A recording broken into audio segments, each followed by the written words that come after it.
មិនបានជាក្នុងព្រៃសីនោះមានពន្លឺពណ៌បៃតងឬមួយក៏របស់មានតម្លៃនៅលើភ្នំបញ្ចេញពន្លឺពណ៌ខុសគ្នានៅក្នុងភ្នែកយើងទៅមើលសិនថារបស់អីផ្សិតភ្នំច្រើនម្លេះរបស់នេះលក់ដាច់ណាស់1គីឡូអាចលក់បាន5ទៅ60000បើជីកយកទៅទាំងអស់ច្បាស់ជាចំណេញធំហើយក្លិនឈ្ងុយណាស់ផ្សិតភ្នំធម្មជាតិពិតជាស្រស់មែនជីកបានអញហើយនៅទីនេះនេះប្រហែលជាមាន4ទៅ50គីឡូហើយទៅមើលកន្លែងទិញរបស់មេម៉ាយចាំងសិនមើលថាលក់បានលុយប៉ុន្មានចំណែករបស់ល្អផ្សេងទៀតចាំស្អែកយើងយកកន្ត្រកធំមកប្រមូលយកទាំងអស់តែម្ដងអូនគួយសៀងមើលណែបងខំទៅបេះផ្សិតភ្នំឲ្យអូនស្រស់មកមានតែបន្តិចសោះថែមទាំងខ្ទេចអស់ទៀតយកទៅឲ្យជ្រូកស៊ីក៏ជ្រូកមិនស៊ីដែរយកទៅពេញមួយភូមិរកចំណែកទី2មិនបានទេនេះមកពីបងមានអូនក្នុងចិត្តលីវតាជួយលោកឲ្យចេះគោរពគេផងបើនៅតែហ៊ានប៉ះពាល់ខ្ញុំទៀតខ្ញុំយកអំបោះវាលោកចេញឥឡូវហើយអេយើងអ្នកណាគេនឹងអ្នកណាប៉ះបន្តិចមានអីទៅអូនឯងនៅយាមកន្លែងទិញអេបចាយនេះហត់ណាស់មកនៅជាមួយបងមកបងធានាឲ្យអូនរស់ស្រួលលីវតាជួយថ្ងៃរះចាំងមកធ្វើចរិតពៀបែបនេះវាមិនសូវសំទេដឹងយើងស្មានតែអ្នកណាតាមពិតគឺអ្នកប្រាជ្ញសិនដែលរស់នៅទីក្រុងមិនកើតត្រូវគេដេញមកវិញសោះយើងមើលទៅរបស់ដែលអញអប់មិនមែនជារបស់ល្អទេដឹងប្រយ័ត្នតែរើសបានស្លឹកឈើស្អុយនិងផ្សិតពោលមកបោកលុយអូនសៀងទៅមិនមែនទេដឹងអូនសៀងមែនហើយអូនយ៉ានឈន់អូនចូលភ្នំលើកដំបូងអាចរកបានរបស់ល្អអីទៅប្រយ័ត្នតែរើសបានផ្សិតពោលហូបមិនកើតនាំឲ្យគេពោលមានរឿងធំទៅតែមិនអីទេអូនមានអីក៏ដោយក៏បងទិញដែរចាត់ទុកថាបងជួយមួយអូនចោះបងសៀងមើលផ្សិតភ្នំមួយកន្ត្រកនេះមើលតើអាចឲ្យតម្លៃប៉ុន្មានផ្សិតភ្នំធម្មជាតិមួយកន្ត្រកហោះនេះឯងទៅប្លន់កន្ត្រកកំណប់របស់ម្ចាស់ភ្នំមែនទេព្រះអើយធំម្លេះផ្សិតស្រស់បែបនេះបងបើកន្លែងទិញរបស់ប៉ុន្មានឆ្នាំហើយទើបតែធ្លាប់ឃើញលើកទី1ទេសំណាងឯងពិតជាល្អមែនអ្នកភ្នំចាស់ខ្លះរកមួយថ្ងៃក៏មិនបានផ្សិតភ្នំល្អមួយតង់ផងនេះគឺជាសមត្ថភាពដែលកញ្ជ្រោងវិញ្ញាណកន្ទុយ9ឲ្យខ្ញុំកុំថាឡើយត្រឹមផ្សិតភ្នំឲ្យតែខ្ញុំដើរចូលទៅជ្រៅបន្តិចទោះបីជាផ្សិតសុងរងកម្រិតកម្ពូលឬយិនសិនប្រៃប៉ុនកណ្ដាប់ដៃក៏ខ្ញុំអាចជីកបានដែរ41គីឡូ3ខាំបងឃើញអូនគួរឲ្យស្រឡាញ់បងមិនបោកអូនទេបងគិតតម្លៃខ្ពស់បំផុតឲ្យគឺ60000ក្នុង1គីឡូ$2500នេះច្រើនជាងខ្ញុំធ្វើការនៅក្រុងងើបពីព្រលឹមដល់យប់ងឹតមើលទឹកមុខគេពេញមួយខែទៅទៀតមើលទៅថ្ងៃក្រោយត្រូវតែចូលភ្នំជីគ្រប់របស់ឲ្យបានច្រើនទើបបាននៅក្នុងភ្នំសុទ្ធតែជាលុយទាំងអស់អូនគួយសៀងអូនមិនអាចលំអៀងទេណាផ្សិតភ្នំរបស់បងនេះក៏បងខំឡើងភ្នំទៅបេះទាំងលំបាកដែរមិនក៏អូនមិនទិញរបស់បងបែរជាទៅទិញរបស់វាទៅវិញវាច្បាស់ជាជន់អាចឆ្កែមានសំណាងហើយមិនប្រកាសថាផ្សិតភ្នំទាំងនេះវាលួចរបស់គេទេបើមិនអញ្ចឹងអាមុខស្ដែលទើបតែមកពីក្រុងដូចវាមិននឹងអាចបេះបានរបស់ល្អច្រើនយ៉ាងនេះលោកមើលរបស់លោកទៅរួចមើលរបស់អូនយ៉ាងឈន់តើលោកយល់ច្រឡំអីនឹងពាក្យថាធំមែនទេ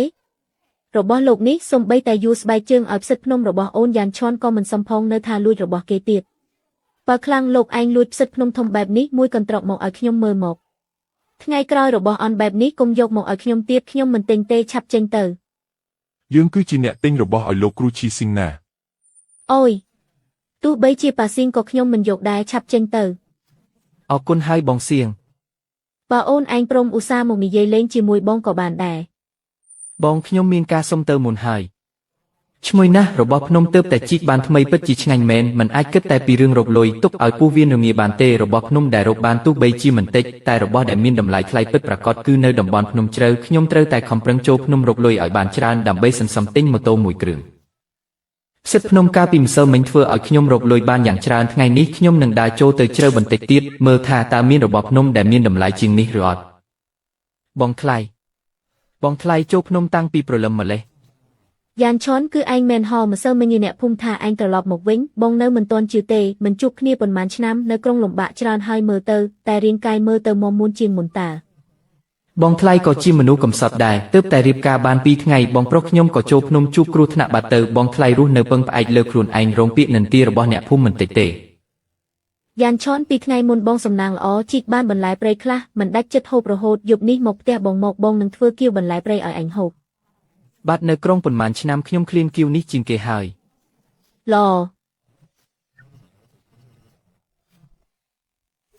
គឺហាងជីងរបស់នេះគឺជារបស់ល្អណាស់អាចបើកម្លាំងបានបងថ្លៃខ្ញុំមិនទៅជីកបន្លែព្រៃទេបងឃើញនៅទីនេះមានរបស់ល្អច្រើនណាស់ឯងទៅមើលទៅនៅម្ដុំថ្មធំងឹតនោះខ្ញុំធ្លាប់ទៅពីមុនមកមិនដែលឃើញមានអីសោះ តែឯងធ្លាប់ឃើញពិភពលោកខាងក្រៅច្បាស់ជាដឹងច្រើនជាងបងហើយអូខេបងជឿឯងសាក់ទៅមើលក៏បានវ៉ាវមានមែនតើថែមទាំងមានមើមហាងជីងធំទៀតមានច្រើនដាំណាស់យ៉ានឆនក្មេងនេះចិត្តល្អមែនឃើញមើមហាងជីងមានតម្លៃបែបនេះមិនព្រមជីកខ្លួនឯងបែរជាទុកឲ្យខ្ញុំទៅវិញបងប្រុសគេស្លាប់ចោលតាំងពីក្មេងមានតែគេទេដែលជួយសង្គ្រោះខ្ញុំហើយចាត់ទុកខ្ញុំដូចជាគ្រួសារបងថ្លៃរកបានហើយខ្ញុំក៏គួរតែទៅធ្វើការងាររបស់ខ្ញុំដែរកន្លែងបេះផ្សិតជីចុងកាលពីម្សិលមិញនៅមានរបស់មានតម្លៃច្រើនទៀតយកបានទាំងអស់នេះច្បាស់ជាមានបានហើយនេះជាផ្សិតម៉ាត់ស៊ូតាកេជារបស់មានតម្លៃជាងផ្សិតជីចុងទៅទៀតផ្សិតនេះអាចលក់បានយ៉ាងហោចណាស់$100បើជីកបានទាំងអស់នេះច្បាស់ជារកបានរាប់ពាន់ដុល្លារទៀតមិនខានយិនសិនបន្លៅតើវាជារបស់មានតម្លៃជាងផ្សិតម៉ាត់ស៊ូតាកេនិងផ្សិតជីចុងទៅទៀតមែនទេវាជាយិនសិនព្រៃរបស់នេះប្រៀបដូចជាមាសទុនប្រចាំភ្នំអញ្ចឹងមានតម្លៃណាស់ជីកបានតែបន្តិចក៏អាចលក់បានរាប់ពាន់ដុល្លារដែរមានបានហើយថ្ងៃនេះជីកបានផ្សិតម៉ាត់ស៊ូតាកេជាង30ដើមបូករួមទាំងយិនសិនព្រៃដ៏ល្អឯកពីដើមនេះទៀតគិតទៅយ៉ាងហោចណាស់ក៏បានជិត$10000ដែរនេះរកបានច្រើនជាងធ្វើការហត់នឿយនៅទីក្រុង2ខែទៅទៀតពឹងផ្អែកលើភ្នំគឺល្អបែបនេះឯងមិនបានទេយិនសិននេះមានតម្លៃណាស់ត្រូវប្រញាប់យកទៅលក់នៅមុខភូមិពេលវានៅស្រស់ទើបបានសិតម៉ាត់ស៊ូតាកេព្រៃដែលកំងតាំងពី3ថ្ងៃមុនឥឡូវនាងប្រាប់ខ្ញុំថាដាច់ស្តុបពេញមួយក្រុងឬបើពិធីជប់លៀងចុះកិច្ចសន្យាតម្លៃ5លានត្រូវខូចខាតតើនាងសងរួចទេសុំទោសលោកប្រធានចៅគឺជាកំហុសរបស់យើងម៉ោង6កន្លះយិនសិននឹងរៀបចំជូនទាន់ពេលបើធ្វើមិនបានខ្ញុំនឹងយកប្រាក់5លានមកសុំទោសលោកដោយផ្ទាល់លោកប្រធានគូពិតជាគ្មានអីវ៉ាន់មែនទិញយិនសិនមួយដើមតម្លៃ3000ក៏គ្មានអ្នកណាមានលក់ដែរទៅភូមិឈៀងសានអ្នកភូមិនៅទីនោះចូលភ្នំដោយខ្លួនឯងប្រហែលជាមានរបស់ល្អសេះសល់ព្រោះយើងកំពុងខ្វះផ្សិតម៉ាត់ស៊ូតាកេសម្រាប់ទទួលភ្ញៀវកិត្តិយសមុំម្យ៉ាងទៀតត្រូវប្រាប់នីវតាសួយដែលទទួលបន្ទុកទិញនៅភូមិឈៀងសានថាយិនសិនទិញក្នុងតម្លៃ5001គីឡូផ្សិតម៉ាត់ស៊ូតាកេ121គីឡូមានប៉ុន្មានយកទាំងអស់ខ្ញុំក៏នឹងបើកឡានទៅភូមិឈៀងសានដែរត្រូវតែប្រញាប់រកប្រភពអីវ៉ាន់ឲ្យបានលឿនបំផុតទើបភោជនីយដ្ឋានយើងអាចរស់រានមានជីវិតបានយិនសិននេះជារបស់កំមកន្លែងទិញតូចនោះប្រហែលជាមិនហ៊ានទិញក្នុងតម្លៃនេះទេដាក់លក់នៅទីនេះចុះសាកល្បងមើលសិនអូហូផ្សិតម៉ាត់ស៊ូតាកេច្រើនម្លេះយ៉ានឆនថ្ងៃនេះឯងធ្លាក់ចូលឃ្លាំងកំណប់របស់ទេវតាភ្នំមែនទេព្រះអើយផ្សិតម៉ាត់ស៊ូតាកេច្រើនយ៉ាងនេះយ៉ាងហោចណាស់ក៏លក់បានរាប់ពាន់ដុល្លារដែរណែសឿនតូចផ្សិតនេះមើលទៅគ្រាន់បើតើលក់យ៉ាងម៉េចគិតតម្លៃថោកបន្តិចមកផ្សិតម៉ាត់ស៊ូតាកេរបស់ខ្ញុំទើបតែបេះថ្មីស្រស់ល្អណាស់1គីឡូ120 120ឯងចង់បានលុយដល់ឈួតហើយមែនទេផ្សិតរបស់ឯងធ្វើពីមាសឬប្រាក់ទាំងនេះសុទ្ធតែជារបស់ស្រស់ទើបតែជីកពីភ្នំបើលោកគិតថាថ្លៃក៏កុំទិញកុំមករំខានការរកស៊ីរបស់ខ្ញុំថៅកែគូឈៀងយ៉ាវឲ្យកញ្ចប់ថាវិការខ្ញុំ121គីឡូដើម្បីទិញផ្សិតនេះបើខ្ញុំអាចទិញបានក្នុងតម្លៃថោកខ្ញុំច្បាស់ជាចំណេញបានច្រើនមិនខានយ៉ានឆានឯងទើបតែចេញមកលក់របស់ព្រៃជាលើកដំបូងគុំទាថ្លៃទាំងពេកអីយកអញចេះចុះខ្ញុំព្រមខាត់បន្តិច66គីឡូផ្សិតមួយកន្ត្រកនេះខ្ញុំមកទាំងអស់ឯងយកយ៉ាងម៉េចដែរមិនលក់ទេអាល្អិតខ្ញុំជាអ្នកទិញប្រចាំភោជនីយដ្ឋានផ្កាយ7ណាយ៉ានឆនភោជនីយដ្ឋានផ្កាយ7ជាភោជនីយដ្ឋានធំបំផុតក្នុងក្រុងឯងលក់ឲ្យគាត់ទៅគាត់មិនមែនជាមនុស្សដែលយើងអាចប្រឆាំងបានទេដឹងថាខ្លាចក៏ល្អសឿនយ៉ានឆនឯងជឿទេត្រឹមតែមួយម៉ាត់របស់ខ្ញុំថ្ងៃក្រោយទោះនៅក្រុងឬក្នុងភូមិក៏គ្មានអ្នកណាហ៊ានទិញរបស់ព្រៃពីឯងដែរឯងមើលអាកាសធាតុក្តៅយ៉ាងនេះបើបន្តិចទៀតផ្សិតនេះស្វិតគុំថាឡើយ120សំបីតែ60ក៏ឯងលក់មិនចេញដែរផ្សិតរបស់គេខ្ញុំទិញហើយថៅកែតើលោកមានផ្សិតម៉ាត់ស៊ូតាកេព្រៃទេមានសុទ្ធតែជារបស់ស្រស់ល្អបំផុតទើបតែយកពីភ្នំថៅកែអាចមើលសិនបានសាច់ហាប់ណែនក្លិនឈ្ងុយឆ្ងាញ់ពិតជារបស់ព្រៃដ៏ល្អឯកដែលទោះមាន150ក៏រកទិញមិនបានដែរថៅកែស្រីនេះកាត់អីនឹងមិនក៏សម្លឹងមើលខ្ញុំឡើងភ្លឹកអញ្ចឹងសាច់ដុំដៃហាប់ណែនចង្កេះគ្មានសាច់យាធ្លាក់សាច់ដុំពោះច្បាស់ល្អសាច់ដុំ6កងកាន់តែអស្ចារ្យមុខនេះសង្ហាណាស់ថៅកែកុំចាញ់បោកក្មេងនេះឲ្យសោះផ្សិតរបស់គេលក់ថ្លៃណាស់មិនចំណេញទេថ្លៃណាស់ឬផ្សិតម៉ាត់ស៊ូតាគុណភាពប៉ុណ្ណេះយកទៅធ្វើម្ហូបនៅភោជនីយដ្ឋានផ្កាយ7យើងអាចលក់បានរាប់ពាន់ដុល្លារឲ្យតែផ្សិតនេះ1គីឡូមិនលើសពី150ខ្ញុំអាចទទួលយកបានថៅកែខ្ញុំជាអ្នកទិញរបស់ថៅកែណាបើផ្សិតរបស់គេពិតជាចំណេញមែនខ្ញុំទិញឲ្យថៅកែបាត់ទៅហើយយកអញចេះចុះថ្ងៃស្អែកខ្ញុំនឹងជួយរកឲ្យថៅកែទៀតច្បាស់ជារកបានផ្សិតដែលមានគុណភាពល្អជាងគេមិនខាននេះតាសួយនិយាយមានហេតុផលតម្លៃរបស់ក្មេងនេះពិតជារៀងថ្លៃបន្តិចមែនចាំ2ថ្ងៃទៀតប្រហែលជាអាចជួបអ្នកលក់ថោកជាងនេះក៏មិនដឹងមែនហើយថៅកែតោះយើងទៅមើលតូបផ្សេងទៀតផ្សិតនេះទុកយូរទៅស្រពោនអស់ហើយគាត់ប្រហែលជាមិនទិញទេដឹង ถ้าแกมันเนี่ยนี่มันอาក្រក់ទេបើមិនបានមែនថយមួយជំហានទៅលក់ឲ្យគាត់80ទៅប្រសើរជាងទុកចោលថាកែខ្ញុំឲ្យតម្លៃពិសេសចុះ 180ខ្ញុំយកទាំងអស់សិតសុងរងក្នុងកន្ត្រកនេះទោះមានប៉ុន្មានក៏ដោយខ្ញុំគូស៊ីងយ៉ាវយកទាំងអស់ពណ៌ផ្សិតនេះស្រស់ល្អណាស់នៅក្នុងស្រុកយើងគឺជារបស់ល្អគំរមានណាស់180 ថ្ងៃនេះគុំសង្ឃឹមថាមានអ្នកណាដណ្ដើមពីខ្ញុំបាន180អំបាញ់មិញ120ខ្ញុំថាថ្លៃថៅកែធំហ៊ានឲ្យដល់180យល់ព្រមថៅកែធំពិតជាចិត្តទូលីមែនផ្សិតនេះជារបស់អ្នកហើយមេឃក្តៅបែបនេះពួកយើងជិះឡានមកតើអ្នកមានធុងទឹកក៏ទេអូភ្លេចរឿងនេះឈឹងលើកទី1លក់អីវ៉ាន់មិនបានត្រៀមរបស់ទាំងនេះសោះបងបីខ្ញុំឃើញបងមានធុងទឹកកកទំនេរតើអាចឲ្យខ្ញុំខ្ចីមួយសិនបានទេមិនឲ្យខ្ចីទេធុងនោះទុកដាក់អីវ៉ាន់បន្តិចទៀតឯងលក់បានថ្លៃម្លឹងរកវិធីខ្លួនឯងទៅ ពូគូធុងទឹកកកនៅលើឡានពូអាចលក់ឲ្យខ្ញុំបានទេខ្ញុំឲ្យតម្លៃទ្វេដងឯងជាក្មួយបង្កើតរបស់ពូកុំឲ្យអាល្អិតនោះរកលុយបានឲ្យសោះធុងពូលេចទឹកកកក៏លីអស់ដែរយកទៅក៏ប្រើមិនកើតដែរកំឡោះតាធុងរបស់តានេះប្រើបានទេ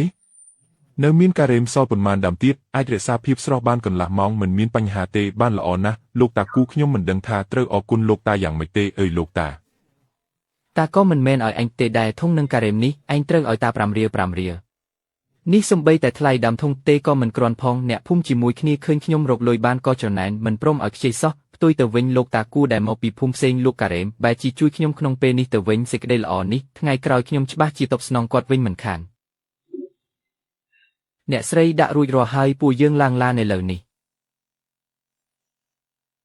ថៅកែមើលចុះផ្សិតសុងរងនេះសរុបមាន75គីឡូ4ខាំធុងនឹងទឹកក៏ខ្ញុំគិតឲ្យត្រឹម70គីឡូបានហើយ181គីឡូ70គីឡូគឺ 12500 កំឡោះឯងស្មោះត្រង់ណាស់បងក៏មិនឲ្យឯងខាតដែរបងថែមឲ្យឯងទៀតបងគ្រប់ឲ្យ 13000 តែម្ដង 13000 ចូលព្រម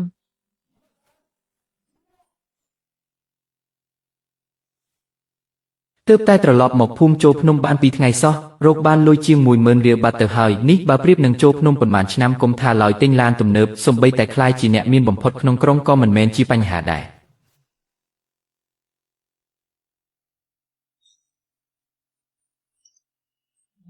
លោកតាគូអំបាញ់មិញសំណាងហើយបានធុងទឹកកក5រៀលរបស់លោកតាទើបខ្ញុំអាចជួញដូរបានសម្រេចលុយនេះលោកតាយកទៅចុះទុកទិញនំឲ្យចាហូបមិនបានទេធុងកញ្ចាស់មួយមានតម្លៃដល់ថ្នាក់នេះឯណា មើងងាយខ្ញុំមែនទេ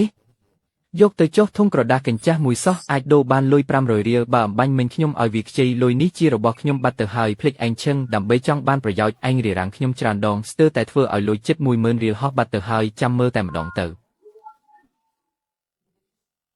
អ្នកគ្រូហៅតែកងឡានមកលើផ្សិតឡើងឡានទៅទោះបីជារោគយិនសិនដែលអតិថិជនធំចង់បានមិនឃើញតែក៏បានផ្សិតសុងរងដល់ល្អនេះដែរចាត់ទុកថាមិនខាតជើងទេ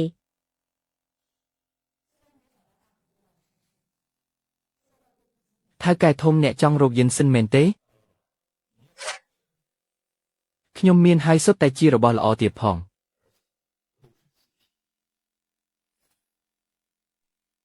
ពណ៌នេះរូបរាងនេះពិតជាយិនសិនព្រៃសុទ្ធសាថ្មែនរបស់ដាំនៅលើទីផ្សារមិនអាចប្រៀបបានសំបីតែបន្តិចកំឡោះយិនសិននេះឯងលក់យ៉ាងម៉េចឯងឲ្យតម្លៃមកខ្ញុំក៏មិនធ្លាប់លក់របស់នេះដែរ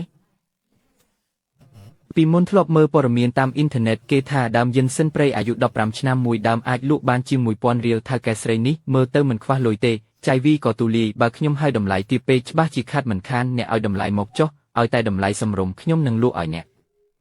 តម្លៃសមរម្យនឹងលក់មែនទេចុះបើបងពេញចិត្តឯងទិញទាំងមនុស្សទាំងយិនសិនតើមនុស្សអាចលក់បានទេថៅកែធំគុំលេងសើចនឹងខ្ញុំអីខ្ញុំត្រឹមជាក្មេងក្រីក្រម្នាក់មានតម្លៃប៉ុន្មានទៅថៅកែស្រីនៅក្រុងនេះពិតជាកាច់មែន មិនលេងសើចនឹងឯងទៀតទេយិនសិនព្រៃដ៏ល្អទាំងពីរដើមនេះខ្ញុំយកទាំងអស់ពីដើម 10000 រៀលយ៉ាងម៉េចដែរ 10000 រៀល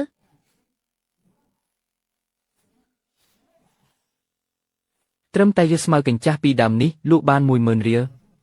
អាល្អិតនេះរកបានតែមួយរសៀលច្រើនជាងពួកយើងចូលភ្នំ 4-5 ខែបុកបញ្ចូលគ្នាទៅទៀតគ្មានបញ្ហាទេយល់ព្រមថៅកែធំខ្ញុំនឹងខ្ចប់ឲ្យអ្នកឥឡូវនេះថៅកែអាល្អិតនេះមិនទាន់ទាំងគិតផងក៏យល់ព្រមបាត់ទៅហើយ តើថៅកែឲ្យតម្លៃខ្ពស់ពេកទេ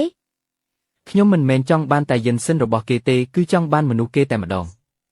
របស់គេគុណភាពល្អណាស់បើអាចសហការបានយូរអង្វែងច្បាស់ជាមានប្រយោជន៍ដល់ភោជនីយដ្ឋានយើងមិនខាន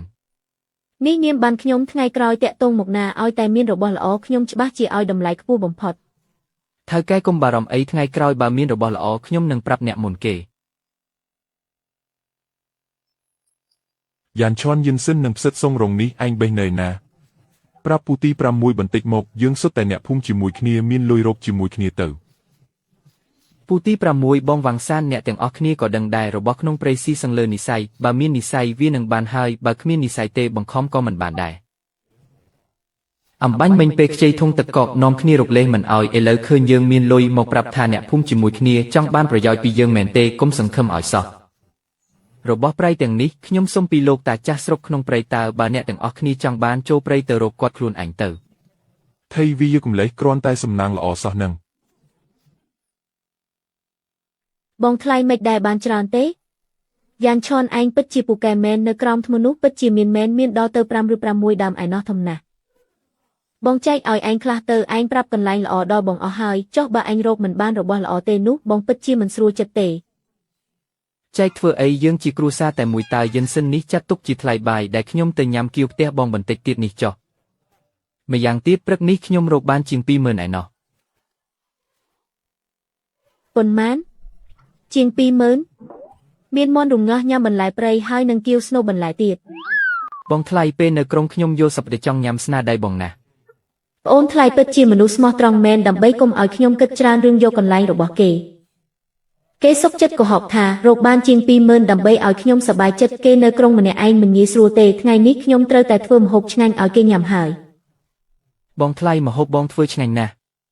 យ៉ានឈុនឯងស្នាក់នៅផ្ទះសំណាក់ម្នាក់ឯងមិនសូវស្រួលទេឬមួយក៏ឯងរើមនៅជាមួយបងមក បងថ្លៃនៅម្នាក់ឯងពិតជាមិនងាយស្រួលទេផ្ទះធំបែបនេះមើលទៅស្ងាត់ណាស់ខ្ញុំនៅផ្ទះសំណាក់ប៉ុន្មានថ្ងៃនេះអស់លុយហើយថែមទាំងគ្មានកន្លែងកក់ក្ដៅទៀតឬមួយក៏ យ៉ានឈុនការបែងចែកទ្រព្យផ្ទះនេះចែកឲ្យបងប្រុសឯងតែនេះជាទ្រព្យសម្បត្តិគ្រួសារស៊ឿនរបស់ឯងគួរតែប្រគល់ឲ្យគ្រួសារឯងវិញទៅត្រូវឯងមិនព្រមមកពីគិតថាបងជាមេម៉ាយខ្លាចគេនិយាយដើមមែនទេបើឯងគិតអញ្ចឹងថ្ងៃស្អែកបងនឹងរើចេញ បងថ្លៃគុំនិយាយផ្ដេសផ្ដាសខ្ញុំមិននឹងគិតអញ្ចឹងទៅបងថ្លៃប៉ុន្មានឆ្នាំនេះបងលំបាកហើយដោយសារបងរៀបការចូលគ្រួសារស៊ឿនបងប្រុសខ្ញុំមិននៅទេខ្ញុំនឹងទទួលខុសត្រូវមើលថែគ្រួសារនេះជំនួសគាត់ ល្អហើយចាំបងទៅរៀបចំបន្ទប់ឲ្យឯង ដោយសារសម្រាប់ចិត្តថានៅទីនេះហើយមិនអាចឲ្យបងថ្លៃលំបាកជាមួយខ្ញុំទេក្នុងផ្ទះត្រូវទិញគ្រឿងសង្ហារឹមខ្លះហើយរបស់ព្រៃត្រូវការក្លាសេអាចចំណាយ 2000 ទិញទូទឹកកកមួយបងថ្លៃបោកខោអាវនឹងដៃរហូតដៃឡើងប្រេះអស់ហើយចំណាយជាង 1000 ទិញម៉ាស៊ីនបោកខោអាវមួយហើយមានឆ្នាំងដាំបាយអគ្គិសនីចង្ក្រានអគ្គិសនីនិងម៉ាស៊ីនទឹកក្តៅរបស់ទាំងនេះក៏មិនអាចខ្វះបានដែរពីថ្ងៃនេះរកបានជាង 20000 ទិញអីវ៉ាន់អស់ប៉ុន្មានពាន់ប្រហែលជានៅសល់ជាង 10000 ទៀតសម្រាប់ចិត្តទិញម៉ូតូមួយគ្រឿងទៅមានម៉ូតូខ្ញុំអាចទៅព្រៃជ្រៅដែលគ្មានអ្នកណាធ្លាប់ទៅបាននៅទីនោះច្បាស់ជារកបានរបស់ល្អមិនខាន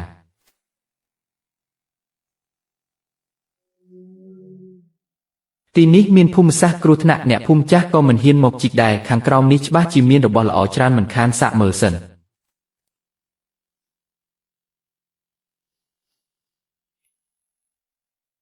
មានពន្លឺពណ៌ខៀវច្រើនណាស់ទៅមើលសិនថារបស់ល្អអីគេយីសុទ្ធតែផ្សិតរុស្ស៊ីតើនេះប្រហែលជាមាន 60 ទៅ 70 គីឡូហើយមើលទៅ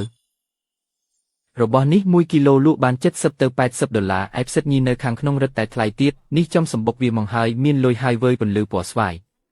គឺពន្លឺពណ៌ស្វាយមែនជាអាគីដេមែនទេហើយមានអាគីដេស្បែកស្វាយដ៏មានតម្លៃទៀតតាមពិតជាអាគីដេស្បែកដែកសោះ 1 គីឡូយ៉ាងហោចណាស់ក៏លក់បានរាប់រយដែរនៅទីនេះយ៉ាងហោចណាស់ក៏មានតម្លៃរាប់ពាន់ដែរ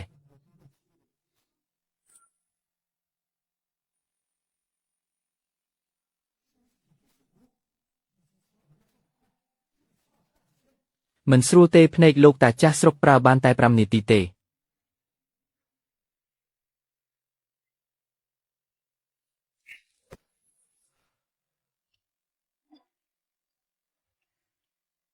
សៀវយូ បងយ៉ានឈុនបងត្រឡប់មកវិញតាំងពីពេលណា ត្រឡប់មកប៉ុន្មានថ្ងៃហើយចុះឯងវិញរៀនចប់សាកលវិទ្យាល័យមិននៅក្រុងមិនក៏ត្រឡប់មកវិញអញ្ចឹង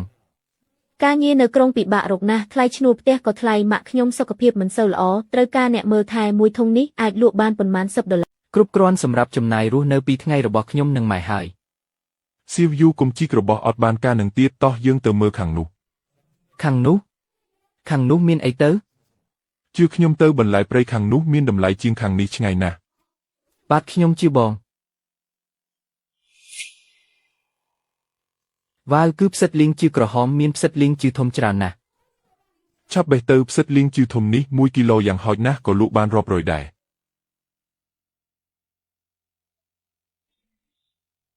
សៀវយូឯងកំពុងធ្វើអីហ្នឹងនេះឯងជាអ្នកបេះមែនទេ ផ្សិតលីងជឿធំនេះគឺបងយ៉ាន់ឈុនជាអ្នករកឃើញមុនបើគ្មានបងប្រាប់ទេខ្ញុំច្បាស់ជារកមិនឃើញឡើយបងគួរតែយកចំណែកធំទៅខ្ញុំបេះតែបន្តិចបន្តួចបានហើយ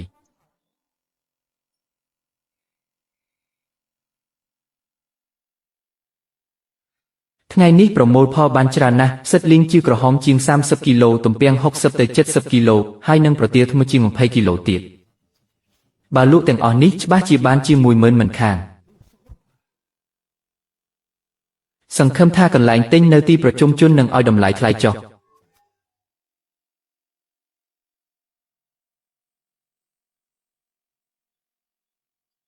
បងយ៉ានឈុនកន្លែងទិញអត់បើកទ្វារទេយ៉ាប់ហើយរបស់ព្រៃច្រើនយ៉ាងនេះបើទុកចោលមួយយប់ច្បាស់ជាលែងមានតម្លៃហើយថាម៉េចផ្សិតលីងជឿក្រហមលេខ1ក្នុងហាងអស់ស្តុកទៀតហើយភ្ញៀវកំងស៊ុបមាន់ផ្សិតលីងជាច្រើនបន្ទប់ណាស់ពេលនេះឲ្យខ្ញុំទៅរកផ្សិតលីងជឿក្រហមលេខ1ឯណាបានទៅ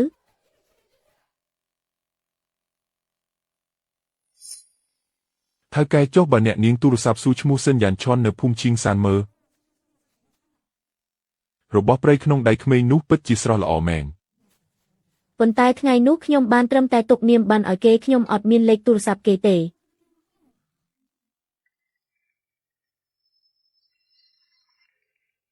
ជំរាបសួរថៅកែគូមែនទេ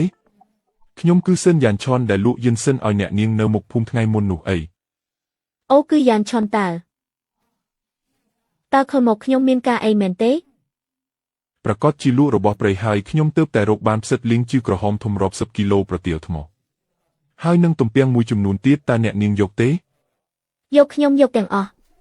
គ្រាន់តែមិនដឹងថាគុណភាពរបស់វាយ៉ាងម៉េចទេថៅកែគូឃើញទេផ្សិតលីងជឿនេះទើបតែបេះថ្មីនៅមានទឹកសន្សំទៀតធានាថាលេខ1ហ្មងល្អណាស់តែពេលនេះខ្ញុំរវល់ចេញទៅអត់រួចទេតើលោកអាចជួយយកអីវ៉ាន់មកឲ្យខ្ញុំនៅទីប្រជុំជនបានទេខ្ញុំនឹងចេញថ្លៃធ្វើដំណើរឲ្យទ្វេដងតម្លៃទិញរបស់គូឈៀងយ៉ាវគឺខ្ពស់ជាងគេនៅក្នុងស្រុកនេះនាងមិនដែលទម្លាក់តម្លៃទេខ្ញុំទើបតែទិញម៉ូតូថ្មីអត់បញ្ហាទេថៅកែគូ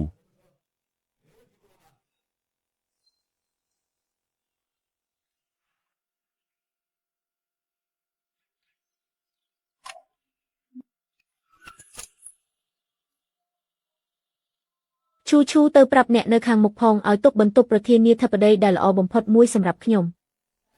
ហាទុកបន្ទប់ប្រធានាធិបតីធ្វើអីទៅ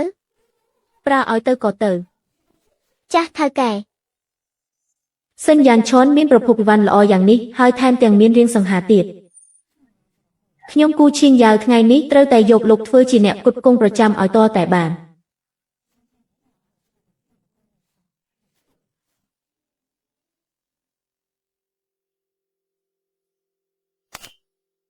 តោះស៊ីវយូឡើងម៉ូតូមកខ្ញុំនាំឯងទៅក្រុងហើយឆ្លៀតយករបស់ព្រៃដែលឯងបេះបានទៅលក់ដែរតម្លៃទិញនៅសន្តាគារធំក្នុងក្រុងគឺខ្ពស់ជាងនៅភូមិឆ្ងាយណាស់អរគុណហើយបងយ៉ាន់ឈុនបងយ៉ាន់ឈុនពិតជាពូកែមែនមិនត្រឹមតែពូកែចូលព្រៃបើកម៉ូតូក៏នឹងហើយថែមទាំងស្គាល់មនុស្សធំក្នុងក្រុងទៀតសំណាងល្អទេគ្រាន់តែសំណាងល្អប៉ុណ្ណោះយ៉ានឈុនពិតជារំខានលោកហើយដែលឲ្យលោកធ្វើដំណើរមកផ្ញើអីវ៉ាន់ដល់ទីនេះមិនអីទេគឺដើម្បីរកស៊ីតើចុះអ្នកនេះគឺថៅកែគូសៀវយូនេះគឺជាមិត្តភក្តិខ្ញុំសៀវយូមិត្តភក្តិឬមួយក៏ជាសង្សារតាំងពីក្មេងមើលទៅក្នុងចិត្តគេខ្ញុំត្រឹម24ចិញ្ចៀង8ដំឡឹងគុណភាពល្អ1ចិញ្ចៀងគិត200ផ្សិតលីងជឿក្រហម35ចិញ្ចៀង4ដំឡឹង1ចិញ្ចៀង150ផ្សិតរុស្សី64ចិញ្ចៀង2ដំឡឹងមានស្ពណ៌80អត់មាន50យ៉ាងឈាន់សរុបទាំងអស់គឺ14401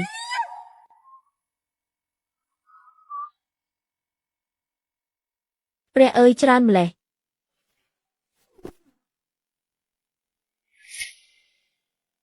11000ថៅកែគូឲ្យតម្លៃយុទ្ធធរជានិច្ចតម្លៃនេះខ្ញុំពិតជាអាចទទួលយកបានមានប្រាក់នេះធ្វើដើមទុនថ្ងៃដែលខ្ញុំទិញរទេះទៅភ្នំជ្រៅរករបស់មានតម្លៃកាន់តែខិតជិតមកដល់ហើយមែនហើយថៅកែគូស៊ីវយីនៅមានរបស់ព្រៃបន្តិចបន្តួចដែលនាងជីកបានលោកអាចជួយទិញទាំងអស់បានទេ គ្មានបញ្ហាយកមកឯងខ្ញុំជួយទិញចុះរបស់ទាំងនោះខ្ញុំឲ្យតម្លៃមកសរុប200 200ច្រើនម្លេះរបស់ព្រៃរីរងទាំងនេះបើលក់នៅភូមិបានតែ7ទៅ8គឺអស់ថ្លៃហើយមិននឹកស្មានថាបងយ៉ានឈុននាំខ្ញុំមកទីក្រុងតម្លៃឡើងទ្វេដងបងយ៉ានឈុនពិតជាពូកែមែនយ៉ានឈុនថ្ងៃក្រោយបើមានរបស់ល្អត្រូវនឹកឃើញដល់បងស្រីផងណា ប្រកាសណាស់ថៅកែគូមេឃងឹតហើយពួកយើងសុំលាសិនហើយ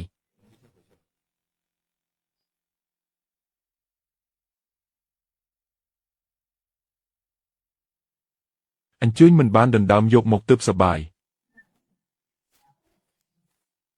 គឺយ៉ានឆនឯងរត់មិនរួចពីកណ្ដាប់ដៃយើងទេ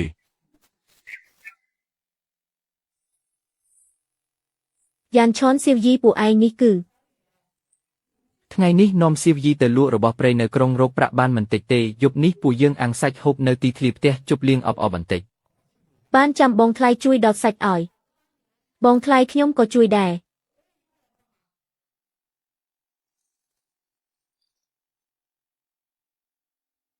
ស៊ីវយីឯងចាំបន្តិចសិន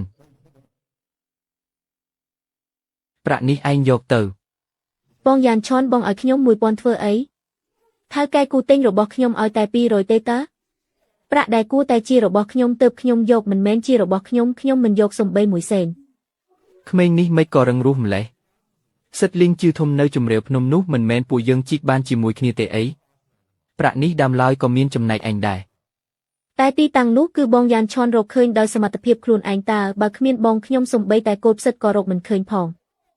បើឯងនៅតែគិតច្រើនអញ្ចឹងថ្ងៃក្រោយចូលភ្នំយើងមិនហ៊ានហៅឯងទៀតទេស្ដាប់បង្គាប់ទៅទុកប្រាក់នេះឲ្យស្រួលបួលស៊ីវយីយ៉ានឈុនឲ្យឯងក៏យកទៅពួកឯងធំដឹងក្តីជាមួយគ្នាមិនមែនអ្នកអតីឯណាចាំបាច់គិតច្រើនធ្វើអីអញ្ចឹងអរគុណបងយ៉ានឈុនអរគុណបងថ្លៃប៉ុន្តែស្រាបៀរតិចតួចនេះប្រកាសជាមិនគ្រប់ពួកយើង3នាក់ផឹកទេក្រោមក្រែផ្ទះខ្ញុំនៅមានស្រាល្អប៉ុន្មានដបទៀតខ្ញុំទៅយកមកសិនក្មេងនេះរស់រាន់មែនគេមិនចង់ឲ្យអញខាតទើបយកស្រាល្អមកសង្ហែងវិញនឹងណា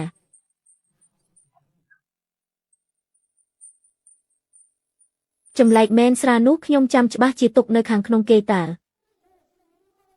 សៀវយីឯងចូលក្រោមក្រែរកអីហ្នឹងម៉ែស្រាចាស់ប៉ុន្មាន10ក្រោមក្រែផ្ទះយើងទុកនៅឯណាខ្ញុំចង់យកទៅផឹកជាមួយបងយ៉ានឈុននិងបងថ្លៃលីវឈីងថ្ងៃនេះមានរឿងល្អអីមែនទេ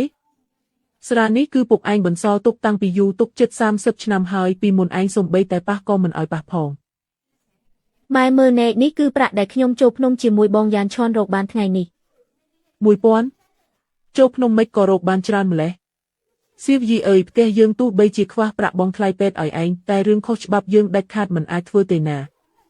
ម៉ែគិតដល់ណាហើយនេះពិតជារកបានពីការចូលភ្នំមែនបងយ៉ានឈុនពូកែណាស់នាំខ្ញុំជីកបានផ្សិតលៀងជឿក្រហមធំជាច្រើនយកទៅលក់នៅសន្តាគារធំក្នុងក្រុងតែម្ដងបងយ៉ានឈុនយប់នេះចង់អាំងសាច់ជប់លៀងនៅទីធ្លាផ្ទះខ្ញុំក៏ចង់យកស្រាល្អទៅឲ្យគាត់ផឹកយ៉ានឈុនពិតជាក្មេងល្អមែនតាំងពីពុកឯងស្លាប់ទៅគ្រួសារយើងធ្លាក់ខ្លួនលំបាកឯងមើលសាច់ញាតិដែលធ្លាប់រាប់អានពីមុនទៅមើលនរណាមិនគេចមុខចេញឆ្ងាយព្រោះខ្លាចយើងទៅខ្ចីប្រាក់យ៉ានឈុនក្មេងនេះខ្លួនឯងក៏មិនស្រួលដែរតែនៅសុខចិត្តនាំឯងរកប្រាក់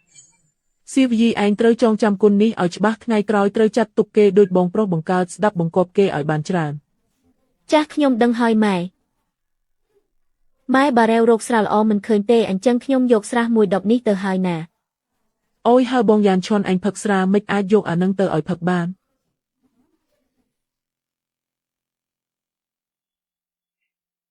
យកមួយនេះទៅនេះជារបស់ដែលពុកឯងស្រឡាញ់បំផុតកាលពីមុនស្រាសៅស៊ីងជាណានឈុនដ៏មានតម្លៃជារសជាតិដើមបន្ទុំ30ឆ្នាំ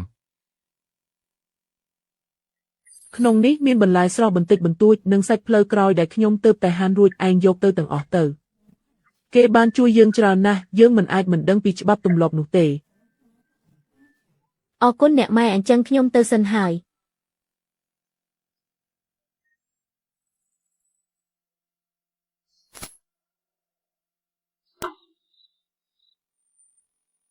ឈូមីងមីងសៀវយូអញប្រញាប់យកស្រានេះត្រឡប់ទៅវិញទៅ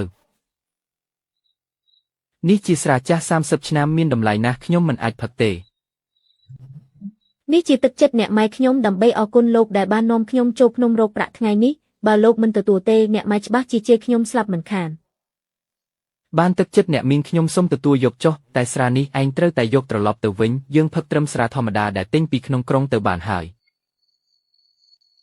បានហើយឆាប់លក់សាច់ជៀមអាំងដែលបងថ្លៃស្រីអាំងទៅមើល ឆ្ងាញ់ណាស់ស្នាដៃបងថ្លៃស្រីពិតជាអស្ចារ្យមែន ផឹកមួយទៅមានច្រើនណាស់បងយ៉ានឈនខ្ញុំសូមជូនស្រាមួយកែវអរគុណដែលយល់ព្រមនាំខ្ញុំចូលភ្នំរកប្រាក់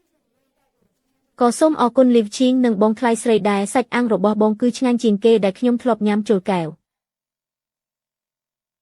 ក្នុងរាត្រីរដូវក្តៅបែបនេះត្រូវខ្យល់ភ្នំញ៉ាំសាច់អាំងផឹកស្រាត្រជាក់ថែមទាំងមានអ្នកខ្វល់ខ្វាយនៅក្បែរខ្លួនទៀតបើថ្ងៃក្រោយអាចរស់នៅបែបនេះរាល់ថ្ងៃមិនដឹងជាមានក្តីសុខយ៉ាងណាទេបងមានរឿងមួយចង់សួរពីយោបល់របស់អញឲ្យបានច្បាស់លាស់ ខ្ញុំទៅលាងចាននៅផ្ទះបាយសិនអ្នកទាំងអស់គ្នានិយាយគ្នាចុះ ទោះខ្ញុំមានភ្នែកទិព្វមើលធ្លុះតែមួយថ្ងៃអាចបើកបានតែ10នាទីប៉ុណ្ណោះម្យ៉ាងរបស់ព្រៃដែលខ្ញុំអាចយកមកបានម្នាក់ឯងមានកំណត់បើមានម្នាក់ទៀតជួយចាំទទួលនៅលើភ្នំឬក្នុងរទេសផលដែលទទួលបានច្បាស់ជាការឡើងទ្វេដងសៀវយូថ្ងៃក្រោយឯងនៅតែចង់តាមខ្ញុំចូលភ្នំទៀតទេល្អបើសម្រាប់ចិត្តធ្វើការជាមួយខ្ញុំហើយអញ្ចឹងយើងកំណត់ច្បាប់បែងចែកផលចំណេញទៅមួយថ្ងៃខ្ញុំឲ្យប្រាក់ខែគោលឯង200តម្លឹងក្រៅពីនេះរាល់ទំនិញដែលលក់បាន1000តម្លឹងខ្ញុំនឹងចែកឲ្យឯង100តម្លឹងបន្ថែមទៀត បងប្អូនបង្កើតក៏ត្រូវគិតលុយកាក់ឲ្យច្បាស់រឿងប្រាក់កាសត្រូវតែនិយាយឲ្យច្បាស់ពីដំបូងជៀសវាងថ្ងៃក្រោយមានចំនួនរឿងបែងចែកធ្វើឲ្យប៉ះពាល់ដល់ទំនាក់ទំនងគ្រួសារទាំងពីរវាមិនសមទេ មិនបានទេបងយ៉ានឈននេះឲ្យច្រើនពេកហើយ មិនច្រើនទេឯងសាកសំនឹងតម្លៃនេះ ខ្ញុំធ្វើការហត់ចង់ស្លាប់នៅទីក្រុងមួយថ្ងៃរកបានតែ100តម្លឹងទេចូលភ្នំខ្លួនឯងជួនការរកមិនបានប៉ុន្មានផងខ្ញុំមិនសមនឹងតម្លៃនោះទេបងឲ្យខ្ញុំ100តម្លឹងមួយថ្ងៃបានហើយចំណែកប្រាក់បន្ថែមនេះខ្ញុំដាច់ខាតមិនយកទេ យើងធំឡើងជាមួយគ្នាតាំងពីតូចលោកពុកអ្នកម៉ែឯងពីមុនល្អចំពោះខ្ញុំណាស់អ្វីដែលបងឲ្យតម្លៃគឺឯងជាមនុស្សស្មោះត្រង់និងខិតខំធ្វើការម្យ៉ាងទៀតមានឯងជួយនៅលើភ្នំមួយថ្ងៃបងប្រហែលជារកបានច្រើនពាន់តម្លឹងឯណោះប្រាក់នេះគឺឯងសមនឹងទទួលបានហើយ ចាស់បងយ៉ានឈនអញ្ចឹងថ្ងៃក្រោយខ្ញុំនឹងតាំងចិត្តធ្វើការជាមួយបងហើយ ខ្ញុំអាចធ្វើសកម្មភាពដោយសេរីនៅក្នុងព្រៃរបស់មានតម្លៃនៅតំបន់ភ្នំជ្រៅទុកឲ្យខ្ញុំជាអ្នកជីកចុះចំណែកតំបន់ជម្រាលភ្នំនិងព្រៃរាក់អាចប្រគល់ឲ្យសៀវយូជាអ្នកចាត់ការធ្វើបែបនេះទើបទទួលបានផលលឿនគឺជាផ្សិតពុះរបស់នេះមានរសជាតិស្រួយឆ្ងាញ់ត្រូវប៉ាន់នៅលើទីផ្សារណាមួយជញ្ជីងអាចលក់បាន60ទៅ70តម្លឹងឯណោះសៀវយូក្នុងភពខាងក្រោមនោះមានលក្ខផ្សិតពុះឯងទៅជីកនៅទីនោះទៅខ្ញុំទៅមើលកន្លែងផ្សេងសិនក្រែងលោមានរបស់មានតម្លៃផ្សេងទៀត ចាស់បងយ៉ានឈនទុកចិត្តលើខ្ញុំចុះ មិនដឹងថាថ្ងៃនេះនៅក្រោមភ្នំដ៏កំបាំងនេះមានលក្ខរបស់មានតម្លៃអ្វីខ្លះទេ មិនបានជាបងយ៉ានឈនធ្លាក់ចុះទៅក្រោមភ្នំអញ្ចឹងគាត់មិនចេះឡើងភ្នំសោះហ្មងបងយ៉ានឈនខ្ញុំមកជួយបងហើយ មិនបានក្មេងនេះលោតចុះមកដែរអញ្ចឹងជំនាញប៉ុណ្ណឹងលោតចុះចំណោតបែបនេះគឺស្មើនឹងយកជីវិតមកចោលហើយមិនបានទេត្រូវប្រញាប់ជួយនាង បងយ៉ានឈនមិនអីទេខ្ញុំក៏អស់បារម្ភដែរ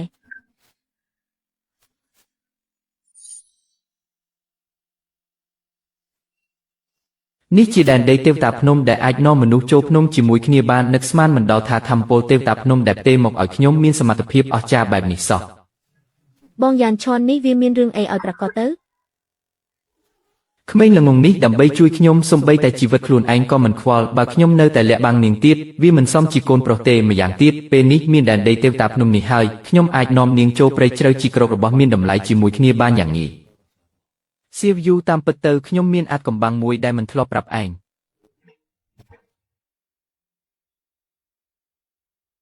ព្រះអើយនេះវាអស្ចារ្យពេកជួយសង្គ្រោះកញ្ជ្រោងវិញ្ញាណហើយវាថាបឯងមួយខ្សឺក៏មានសមត្ថភាពមើលធ្លុះភ្នំជ្រៅបាននេះពិតជាអស្ចារ្យពេកហើយ នេះជាការសម្ងាត់កម្ពុជារវាងពួកយើងទាំងពីរឯងដាច់ខាតមិនត្រូវប្រាប់អ្នកទី3ទេសូម្បីតែអ្នកម៉ែនិងបងថ្លៃស្រីក៏មិនអាចប្រាប់បានដែរដឹងទេ ចា គឺពន្លឺពណ៌ស្វាយនោះជារបស់ព្រៃដ៏មានតម្លៃកម្រិតស្មើនឹងដើមថ្នាំដែលកាលពីមុនសៀវយូតោះពួកយើងទៅមើលតើជារបស់ព្រៃកម្រិតកម្ពុជាបែបណាទៅ ធានម៉ា ថែមទាំងជាធានមកលំដាប់លេខ1ដល់មកទៀតផង បងយ៉ានឆនទីនោះមានទៀត ធានមកព្រៃលំដាប់លេខ1នេះមួយជញ្ជីងនៅលើទីផ្សារអាចលក់បាន3ទៅ400តម្លឹងនៅទីនេះយ៉ាងហោចណាស់ក៏មានរាប់សិបដើមដែរពួកយើងឆាប់ជីកទៅនេះសុទ្ធតែជាប្រាក់ហើយ បងយ៉ានឆនឆាប់មើលធានមកនេះធ្ងន់ខ្លាំងណាស់អារម្មណ៍ដូចជាចិត្តដល់ពីជញ្ជីងហើយ ព្រះអើយគឺស្ដេចធានមករបស់នេះជារបស់កម្រដែលពិបាកកាត់ថ្លៃណាស់បើជួបថៅកែដែលស្គាល់ទំនិញមួយដើមនេះមិនប្រកាសថាអាចលក់បានរាប់ម៉ឺនតម្លឹងនោះទេឆាប់ដាក់ចូលមក បងយ៉ានឆនធានមកនៅខាងខ្ញុំជីកអស់ហើយ ពូកែណាស់សៀវយូត្រឹមតែមួយផ្លែតសោះឯងជីកបានធានមកលេខ1ជាង10ដើមបាត់ទៅហើយឯងពិតជាទេពកោសល្យដែលកើតមកសម្រាប់ចូលព្រៃភ្នំមែន នោះក៏ដោយសារតែបងយ៉ានឆនដឹកនាំបានល្អដែរបងយ៉ានឆនមើលទៅទីនោះទៅខ្ញុំមានអារម្មណ៍ថាទីនោះច្បាស់ជាលក្ខរបស់ល្អជាងនេះមិនខាន គឺពន្លឺពណ៌មាសជារបស់ព្រៃកម្ពុជាដែលមានតម្លៃជាងស្ទេកធានមកទៅទៀតតោះពួកយើងទៅមើលគឺស្ដេចផ្សិតលីងជាក្រឡាស្វាយស្ដេចផ្សិតលីងជាក្រឡាស្វាយជារបស់អភិជនក្នុងព្រៃភ្នំតម្លៃថ្លៃកប់ពុកខ្លាចតែវាខ្លាចជាបិសាចទៅហើយ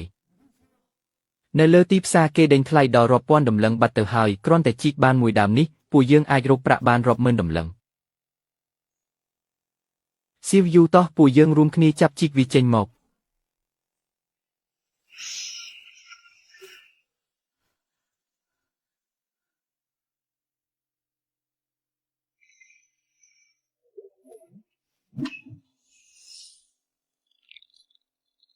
រត់លឿនយ៉ាងណាទីបំផុតនៅតែធ្លាក់ក្នុងដៃយើងដដែល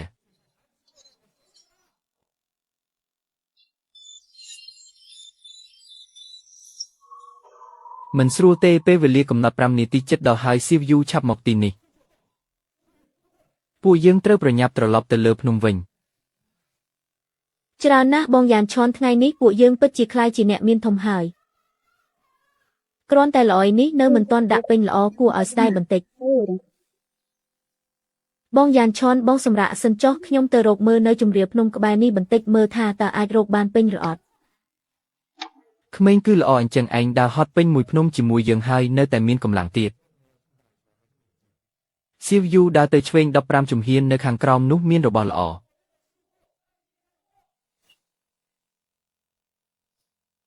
វ៉ាវផ្សិតក្រអូបព្រៃច្រើនណាស់ថែមទាំងមានផ្សិតត្រចៀកកណ្ដុរខ្មៅប៉ុន្មានតុងទៀត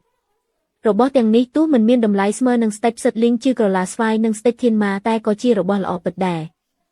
បងយ៉ានឆនឆាប់មើលពេញមួយល្អយហ្មងច្រើនគួរសមដែរ សៀវយូឯងចូលព្រៃពិតជាមានទេពកោសល្យមែន នោះក៏ដោយសារតែបងយ៉ានឆនបញ្ជាបានល្អដែរបើកាលពីមុនខ្ញុំហត់ចង់ស្លាប់មួយថ្ងៃយ៉ាងច្រើនជីកបានរបស់តម្លៃរាប់សិបកាក់ប៉ុណ្ណោះថ្ងៃនេះតាមបងរកបានរាប់ម៉ឺនតម្លឹងតែម្ដង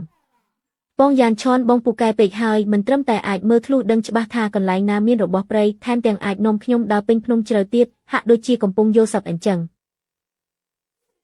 បានហើយបើសរសើរទៀតកន្ទុយយើងច្បាស់ជាដុះដល់មេឃមិនខានតោះពួកយើងប្រញាប់យករបស់ទាំងនេះទៅលក់នៅទីប្រជុំជនបដូរយកប្រាក់សិនចាំលក់របស់ទាំងនេះចេញអស់មិនយូរប៉ុន្មានថ្ងៃទេយើងនឹងសន្សំប្រាក់បានគ្រប់គ្រាន់ដើម្បីមកទិញភ្នំធំមួយមិនខានដល់ពេលនោះនឹងទៅភ្នំជ្រៅដែលឆ្ងាយជាងនេះដើម្បីបេះរបស់ព្រៃកម្រិតកម្ពុជាដែលកម្រិតជាងនេះទៀត អូនប្រុសយ៉ានឆនអើយរឿងដែលឯងបេះបានយិនសិនភ្នំកម្រិតកម្ពុជាកាលពីមុនបងស្រីបានរអស់ហើយមានរបស់ល្អមិនក៏មិនយកមកលក់ឲ្យបងស្រីនៅទីនេះគឺស្អប់ខ្ពើមដែលបងស្រីឲ្យតម្លៃទាបឬក៏ស្អប់ខ្ពើមដែលបងស្រីចាស់ទៅហើយ មិនមែនទេបងស្រីចាងបងកំពុងតែស្រស់ស្អាតសោះខ្ញុំប្រកាសជាមិនស្អប់ខ្ពើមបងទេមកពីខាងអ្នកនាងគូឈៀងយ៉ាវឲ្យតម្លៃខ្ពស់ពេកខ្ញុំមិនអាចបោះបង់ប្រាក់ច្រើនមិនរកនោះទេកុំគិតច្រើនអីបងស្រីចាងថ្ងៃក្រោយខ្ញុំច្បាស់ជាឆ្លៀតពេលយករបស់ល្អទៅមើលបងនៅកន្លែងប្រមូលទិញមិនខាន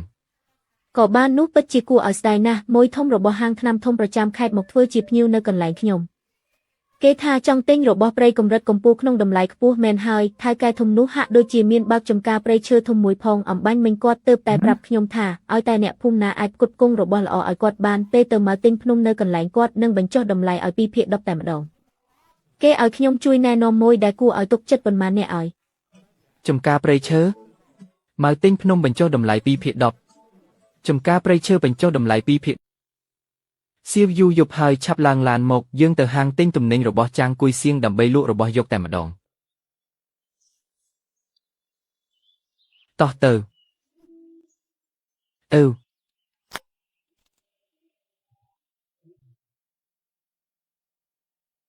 អូយលោកប្អូនយ៉ានឈុនមិនក៏បាត់មុខច្រើនថ្ងៃម្លេះមិនមកលេងបងសោះតាមពិតមានអូនស្រីដ៏ស្រស់ស្អាតនៅក្បែរខ្លួនសោះមានថ្មីចៅចាស់បាត់ហើយតើ បងស្រីចាងនិយាយអីហ្នឹងនេះគឺសៀវយូជាមិត្តភក្តិតាំងពីក្មេងរបស់ខ្ញុំម្យ៉ាងទៀតយើងគ្រាន់តែជាដៃគូរកស៊ីប៉ុណ្ណោះតើទៅជាសង្សារចាស់តាំងពីអង្ការ សួស្តីប្អូនប្រុសខ្ញុំឈ្មោះឈូយុនជាថៅកែក្រុមហ៊ុនអសជង្ណាននៅទីរួមខេត្តសិតជាចុងគុណភាពខ្ពស់ដែលឯងលក់លើកមុនបងស្រីចាងបានលក់បន្តឲ្យខ្ញុំគុណភាពពិតជាល្អមែនឲ្យតែឯងអាចរកបានរបស់ព្រៃស្រស់ដែលមានគុណភាពដូចផ្សិតនោះទោះមានប៉ុន្មានក៏ដោយខ្ញុំឈូយុននឹងទិញយកទាំងអស់ក្នុងតម្លៃខ្ពស់បំផុតប្រចាំខេត្ត ថៅកែឈូរបស់ព្រៃដែលមានគុណភាពដូចផ្សិតជាចុងថ្ងៃនេះខ្ញុំប្រហែលជាគ្មានទេនៅក្នុងកន្ត្រករបស់ខ្ញុំនេះបើមិនមែនជាផ្សិតលីងជាពណ៌ស្វាយទេគឺមើមធានម៉ាសុទ្ធតែជារបស់ព្រៃកម្ពុជាដែលល្អជាងផ្សិតជាចុងរាប់សិបដងយកផ្សិតជាចុងមកប្រៀបធៀបជាមួយពួកវាគឺទម្លាក់តម្លៃហើយ អញ្ចឹងទេពិតជាគួរឲ្យសោកស្ដាយណាស់របស់ព្រៃគុណភាពខ្ពស់ឥឡូវនេះពិតជាពិបាករកមែនអូយប្រធានឈូមើលចុះប្អូនប្រុសខំធ្វើដំណើរមកទាំងក្តៅស្អុះស្អាប់មិនងាយស្រួលទេយកយល់មុខខ្ញុំទៅទោះថ្ងៃនេះគេរកបានអីក៏ដោយឲ្យតែនៅស្រស់ជួយទិញយកទាំងអស់ទៅ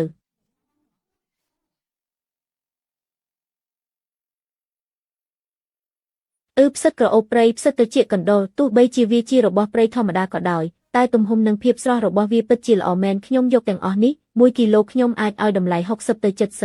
70នេះជាអ្វីមើមធានម៉ាធំម្លេះនេះប្រកាសជាធានម៉ាលេខ1ហើយព្រះអើយមិនមែនមានតែមួយទេទីនេះមានធានម៉ាលេខ1ច្រើនណាស់កំឡោះតូចធានម៉ាលេខ1នេះខ្ញុំទិញក្នុងតម្លៃរាប់រយក្នុង1គីឡូ20ទៅ30ដើមនេះយ៉ាងហោចណាស់ក៏លក់បានជាង 8000 ដែរខ្ញុំថាហើយថាកំឡោះនេះច្បាស់ជាមានរបស់ល្អមកឆាប់យកទៅថ្លឹងគិតលុយឲ្យគេទៅបងស្រីចាងថៅកែឈូកុំទាន់អើនៅបាត់កន្ត្រកនេះនៅមានរបស់ទៀតលោកមើលឲ្យច្បាស់ទៅមើមធានម៉ាទម្ងន់2គីឡូ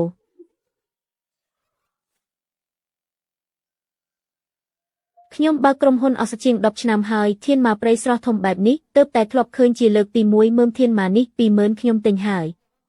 20000គ្រាន់តែធានម៉ាមួយនេះខ្ញុំអាចទទួលបានចំណែក2000បាត់ទៅហើយប្អូនប្រុសយ៉ានឯងពិតជាធ្វើឲ្យខ្ញុំភ្ញាក់ផ្អើលមែនអស់មួយកន្ត្រកនេះយ៉ាងហោចណាស់ក៏មានតម្លៃ3ទៅ40000ដែរមួយកន្ត្រកថៅកែឈូលោកយកច្រឡំហើយខ្ញុំមានដល់ទៅ2កន្ត្រកឯណោះនេះគឺជាផ្សិតលីងជាពណ៌ស្វាយព្រះអើយធំម្លេះធម្មតាផ្សិតលីងជាពណ៌ស្វាយមួយយ៉ាងច្រើនទម្ងន់ត្រឹម1ទៅ2គីឡូប៉ុណ្ណោះមើលតាមទំហំមួយនេះយ៉ាងហោចណាស់ក៏4ទៅ5គីឡូដែរ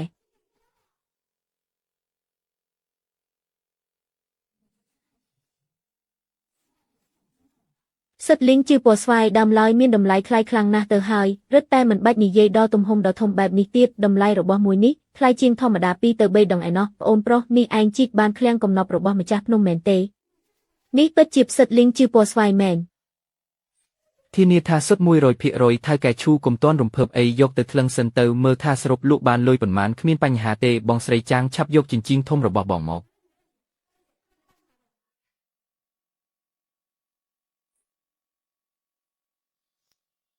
ផ្សិតក្រអូបព្រៃ14គីឡូផ្សិតត្រចៀកកណ្ដុរ32គីឡូធានម៉ាលេខ1 22គីឡូផ្សិតលីងជាពណ៌ស្វាយ6គីឡូ4ខាំ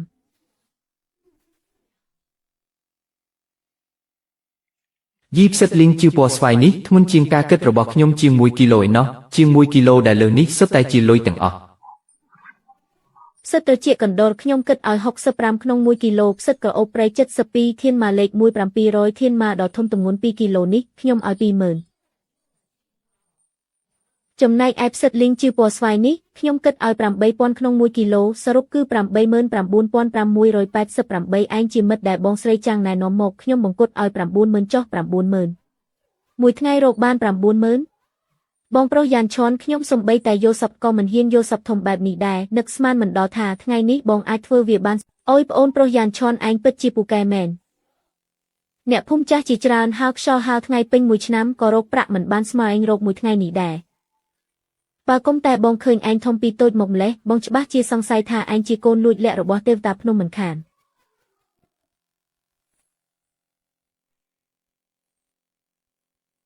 ប្រាក់សរុប90000ដំឡឹងឯងរាប់មើលទៅមិនបាច់រាប់ទេមើលទៅបងស្រីឈូជាមនុស្សត្រង់ទៅត្រង់មកស្រាប់ហើយ ថៅកែស្មេគុំអស់ធំដុំទៅហើយមិននឹងអាចបោកប្រាស់ខ្ញុំរឿងប្រាក់កំពេចកំពកនេះទៅ នេះជាស្លាកឈ្មោះរបស់ខ្ញុំថ្ងៃក្រោយបើមានរបស់ព្រៃកម្របែបនេះទៀតគុំស្ទាក់ស្ទើរអីតាក់ទងមកខ្ញុំផ្ទាល់មកតម្លៃធានាថាពេញចិត្តមក ដោយសារខ្ញុំមានគូឈៀងយ៉ាវជាមួយដុំប្រចាំទៅហើយពេលនេះមានឈូយួនម្នាក់ទៀតថ្ងៃក្រោយបើបានរបស់ព្រៃកម្រខ្ញុំអាចប្រៀបធៀបតម្លៃបានអ្នកណាឲ្យថ្លៃជាងលក់ឲ្យអ្នកនោះក្តាប់សិទ្ធិសម្រេចក្នុងដៃគ្មានបញ្ហាទេបងស្រីឈូប៉ុន្តែខ្ញុំមានរឿងមួយចង់សុំយោបល់ពីបងថ្មីនេះខ្ញុំចង់ជួលភ្នំមួយកន្លែងឬបងស្រីចាំងថាបងមានខ្សែរយៈមែនទេ ប្រកាសជាបានតាតំបន់ព្រៃឈើរបស់ខ្ញុំថ្មីនេះទើបតែបញ្ចេញដីភ្នំមួយចំនួនឲ្យគេជួលដីមានជាជាតិរុក្ខជាតិដុះក្រាស់ល្អបំផុតសម្រាប់ដាំអសព្រៃតម្លៃទីផ្សារសរុប 1 សែនតម្លឹងដោយសារពួកយើងជាមិត្តនឹងគ្នាខ្ញុំគិតតម្លៃដាំឲ្យឯង 72000 តម្លឹងយ៉ាងម៉េចដែរ តម្លៃនឹងលក្ខខណ្ឌនេះពិតជាសមរម្យមែនបងស្រីឈូមិនបានបោកខ្ញុំទេ ប៉ុន្តែខ្ញុំមានវិធីមួយទៀតអាចជួយសន្សំប្រាក់ 72000 តម្លឹងនេះឲ្យឯងសំបីមួយកាក់ក៏មិនបាច់ចំណាយដែរភ្នំនេះខ្ញុំអាចឲ្យឯងជួល 30 ឆ្នាំដោយមិនគិតថ្លៃលក្ខខណ្ឌគឺឯងត្រូវចុះកិច្ចសន្យាផ្គត់ផ្គង់ផ្ដាច់មុខជាមួយខ្ញុំរយៈពេល 1 ឆ្នាំក្នុងរយៈពេល 1 ឆ្នាំនេះរាល់របស់ព្រៃកម្រដែលឯងរកបានត្រូវតែផ្គត់ផ្គង់ផ្ដាច់មុខឲ្យសមាគមអសចិងណានរបស់ខ្ញុំតែមួយគត់ អរគុណសម្រាប់បំណងល្អរបស់ថៅកែឈូប៉ុន្តែខ្ញុំមានទម្លាប់អាក្រក់មួយគឺមិនចូលចិត្តប្រកល់សិទ្ធិសម្រេចរបស់ខ្លួនទៅឲ្យអ្នកដទៃទេនេះប្រាក់ 72000 តម្លឹងលោកស្រីរាប់មើលទៅខ្ញុំសុខចិត្តចំណាយប្រាក់ទិញសេចក្តីសុខចិត្តជាង ក្មេងល្អមានឆន្ទៈមែនអ្វីដែលបងពេញចិត្តគឺចរិតឯងនឹងឯងទុកចិត្តចោះឯកសារជួលភ្នំរបស់ឯងបងឲ្យគេរៀបចំរួចរាល់តាំងពីព្រឹកម្លេះ អីចឹងអរគុណបងស្រីឈូច្រើនហើយ ប្រាក់ 20000 តម្លឹងគ្រប់គ្រាន់ឲ្យពួកយើងឡើងភ្នំបានច្រើនជាងហើយ ចុះមិនឆាប់ទៅទៀត តោះទៅបងប្រុសនេះមិនមែនផ្លូវទៅភូមិយើងទេតើបងចង់នាំខ្ញុំទៅណា ខ្ញុំត្រឡប់មកភូមិវិញប៉ុន្មានថ្ងៃហើយរវល់តែឡើងភ្នំមិនទាន់មានពេលទៅសួរសុខទុក្ខអ្នកមីងសោះចៃដន្យថ្ងៃនេះយើងរកប្រាក់បានច្រើនខ្ញុំគិតថាទៅទីប្រជុំជនទិញថ្នាំពៅល្អបន្តិចតិចទៀតទៅលេងគាត់ ល្អតើខ្ញុំប្រញាប់ផ្ញើសារប្រាប់អ្នកម៉ែឲ្យគាត់ទិញម្ហូបច្រើនបន្តិចយប់នេះធ្វើម្ហូបឆ្ងាញ់ញ៉ាំ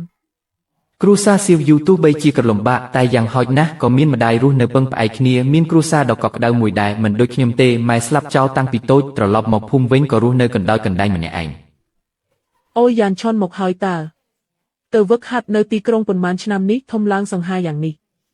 យ៉ានឆនក៏ជាក្មេងកំសត់ដែរបើសិនជាថ្ងៃក្រោយគេអាចសាងអនាគតជាមួយសៀវយូយើងអ្នកទាំងពីរជួយយកអាសាគ្នាផ្ទះដ៏ស្ងាត់ជ្រុងនេះក៏មានភាពអ៊ូអរជាងមុនវាល្អយ៉ាងណាទៅណាមកលេងធម្មតាទៅបានហើយទិញរបស់មានតម្លៃច្រើនយ៉ាងនេះធ្វើអីចូលផ្ទះមកម្ហូបធ្វើឆ្អិនអស់ហើយសុទ្ធតែជារបស់ដែលឯងចូលចិត្តញ៉ាំកាលពីក្មេង យ៉ានឆនសុទ្ធតែជាបន្លែដាំក្នុងផ្ទះនិងរបស់ព្រៃដែលពួកឯងរកបានពីរបីថ្ងៃនេះទេកុំប្រកាន់អីណា មិននឹងប្រកាន់ទៅអ្នកមីងវាងគ្រឿងផ្សំធម្មជាតិសុទ្ធសាធបូករួមនឹងស្នាដៃដ៏ចំណានរបស់អ្នកមីងទៀតគឺឆ្ងាញ់ជាងម្ហូបនៅភោជនីយដ្ឋានធំក្នុងក្រុងទៅទៀត ចុះបើថ្ងៃក្រោយឯងនាំសៀវយូត្រឡប់មកវិញមកញ៉ាំបាយនៅផ្ទះមីងរាល់ថ្ងៃតែម្ដងទៅចាត់ទុកថាឲ្យក្មេងដូចពួកឯងបានស្និទ្ធស្នាលគ្នាផងយូរទៅកាន់តែស្និទ្ធស្នាល គ្រួសារសៀវយូកំពុងតែខ្វះខាតស្រាប់ធម្មតាសូម្បីតែសាច់ក៏មិនហ៊ានទិញញ៉ាំផងដើម្បីរៀបចំអាហារមួយពេលនេះអ្នកមីងវាងមិនដឹងជាចំណាយប្រាក់អស់ប៉ុន្មានទេ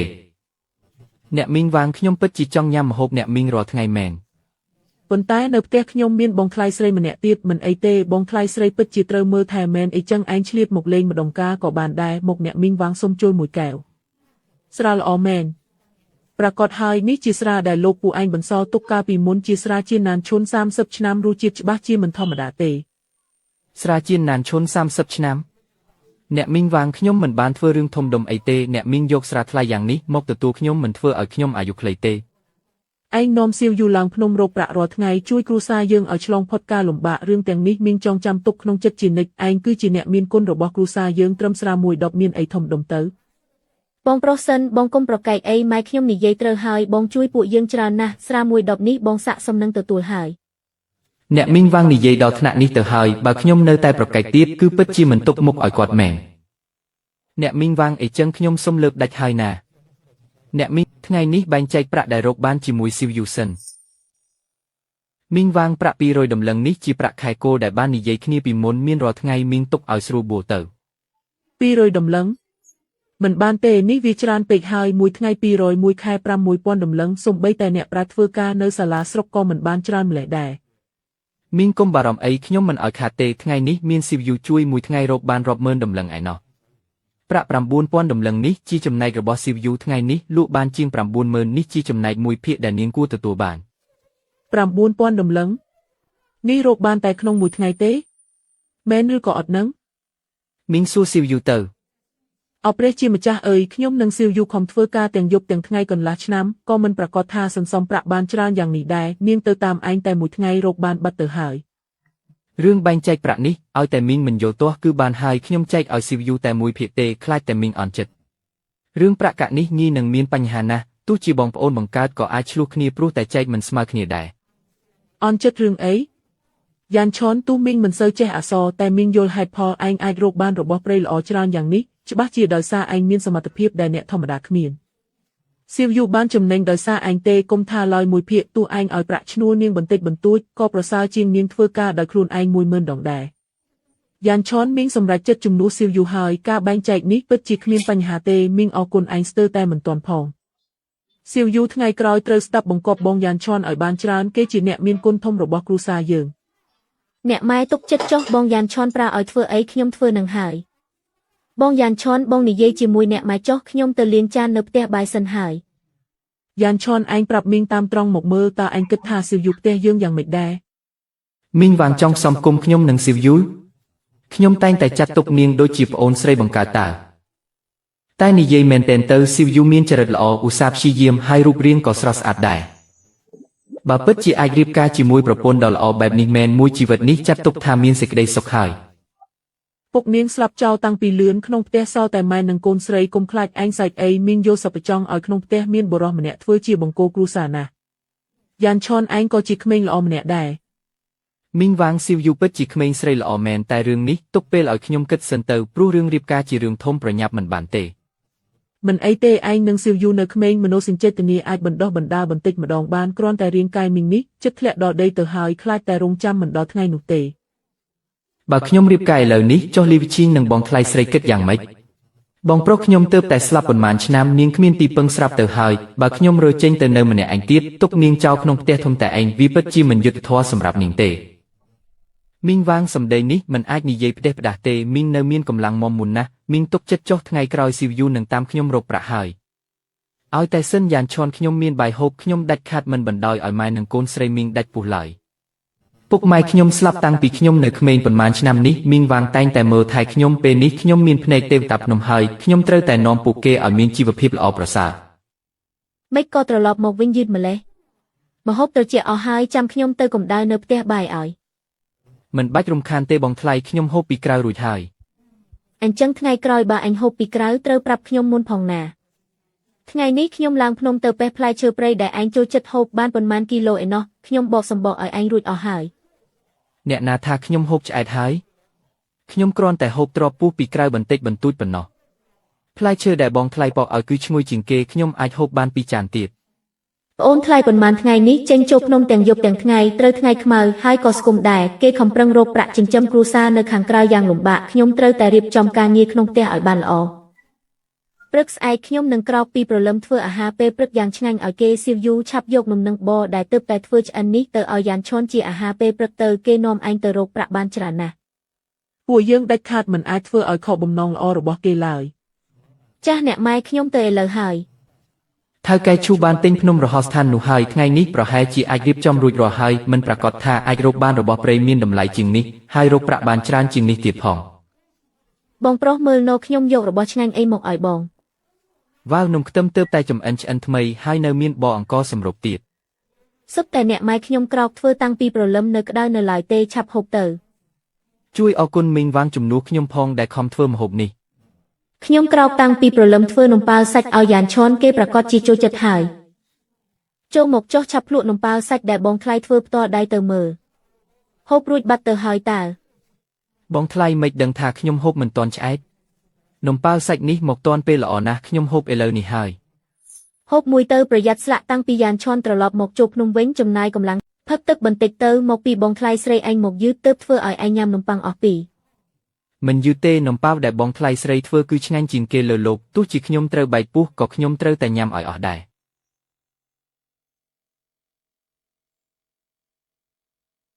ប្អូនប្រុសយ៉ានឈុនបងស្រីនិយាយពាក្យណាគឺពាក្យនឹងឯកសារមើលការភ្នំរបស់ឯងគឺរៀបចំរួចរាល់អស់ហើយ អរគុណបងស្រីឈូខ្លាំងណាស់បងធ្វើការលឿនមែនទែន ប្រកាសហើយបានសហការជាមួយមនុស្សត្រង់ដូចជាឯងបងក៏សប្បាយចិត្តដែរមើលទៅប្អូនប្រុសយ៉ានឈុនពិតជាមាននិស្ស័យជាមួយមនុស្សស្រីណនៅក្បែរខ្លួនតែងតែមានស្រីស្អាតច្រើនបែបនេះ អូលោកប្រធានឈូក៏នៅទីនេះដែរពិតជាចៃដន្យមែន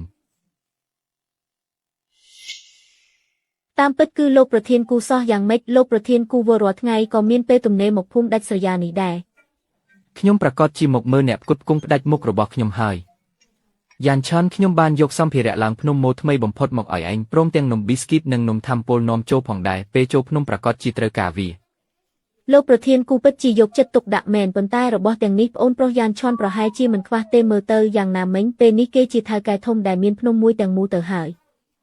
ខ្ញុំទៅតែមើលការភ្នំដ៏ល្អបំផុតរបស់ខ្ញុំក្នុងតម្លៃ 70000 យ៉នឲ្យទៅប្អូនប្រុសយ៉ានឈុន ភ្នំមួយនេះលាក់ទុករបស់មានតម្លៃមិនតិចទេត្រឹមតែ 70000 យ៉នចង់បានភ្នំធំបែបនេះលោកប្រធានឈូពិតជាឆ្លាតមែនក្នុងការរកស៊ីយ៉ានឆាន់ឲ្យតែឯងចុះកិច្ចសន្យាផ្គត់ផ្គង់ផ្ដាច់មុខជាមួយខ្ញុំកុំថាឡើយ 70000 យ៉នខ្ញុំឲ្យភ្នំឯងពីរដោយឥតគិតថ្លៃទៀតផងហើយទៅថ្ងៃមុខរទំនិញភ្នំរបស់ឯងខ្ញុំនឹងទិញក្នុងតម្លៃខ្ពស់ជាងទីផ្សារ 30% លោកប្រធានគូចង់ដណ្ដើមមនុស្សពីខ្ញុំមែនទេ បានខ្ញុំក៏បន្ថែមតម្លៃដែរគឺខ្ពស់ជាងទីផ្សារ 50% ហើយខ្ញុំនឹងវិនិយោគ 1 លានយ៉នដើម្បីជួយយ៉ានឈុនសាងសង់រោងចក្រកែច្នៃទំនិញភ្នំទំនើបមួយ ថៅកែទាំងពីរកុំឆ្លោះគ្នាអីរឿងផ្គត់ផ្គង់ផ្ដាច់មុខខ្ញុំនៅមិនទាន់គិតរួចទេយើងនិយាយពីរឿងសហការសិនទៅ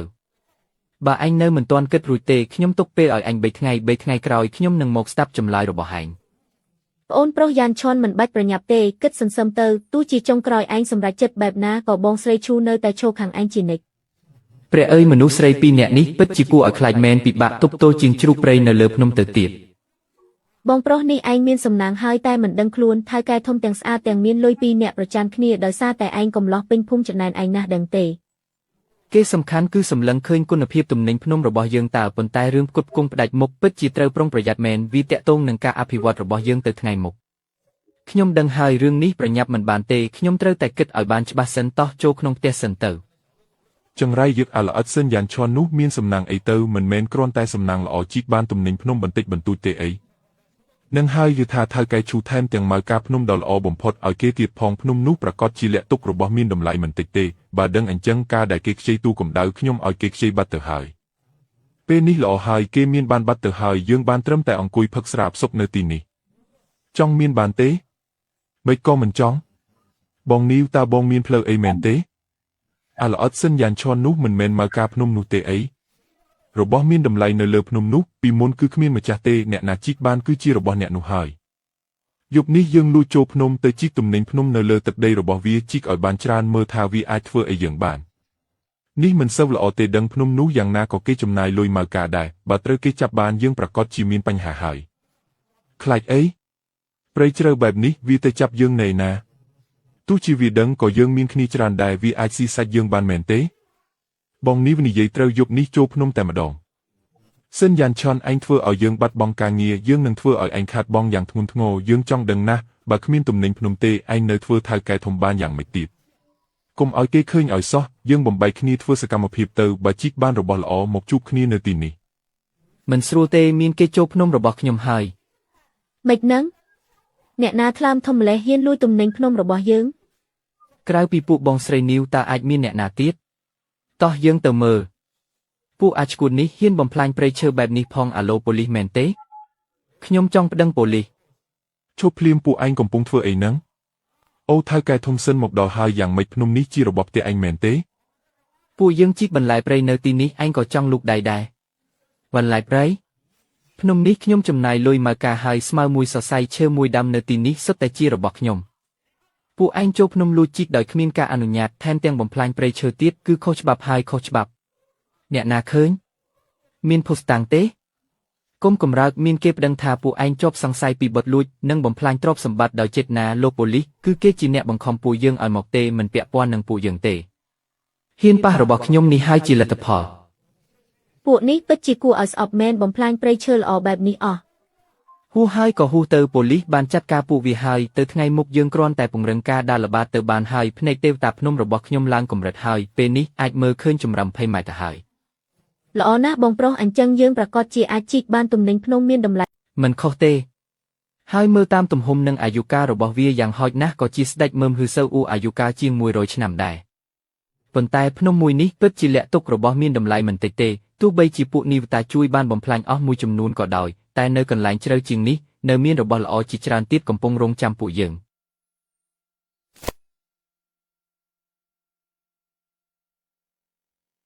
ស្ដេចមើមហ៊ឺសូអ៊ូ100ឆ្នាំមិននឹកស្មានថាពិតជាស្ដេចមើមហ៊ឺសូអ៊ូ100ឆ្នាំមែនខ្ញុំរកស៊ីខាងថ្នាំពេទ្យប៉ុន្មានឆ្នាំនេះធ្លាប់ឃើញធំបែបនេះតែនៅក្នុងសារមន្ទីរប៉ុណ្ណោះស្ដេចមើមហ៊ឺសូអ៊ូមួយដើមនេះខ្ញុំឲ្យ5សែនលក់ឲ្យខ្ញុំមក ខ្ញុំឲ្យ6សែនយ៉ាងឆនលក់ឲ្យខ្ញុំមកខ្ញុំថែមទុនវិនិយោគ5សែនទៀតជួយឯងពង្រីករោងចក្រកែច្នៃ ខ្ញុំឲ្យ8សែនហើយការទិញគ្រឿងផ្សំលំដាប់ខ្ពស់ទាំងអស់របស់ភោជនីយដ្ឋានឈីស៊ីងថ្ងៃក្រោយនឹងប្រគល់ឲ្យឯងទទួលខុសត្រូវទាំងអស់ 1 លាន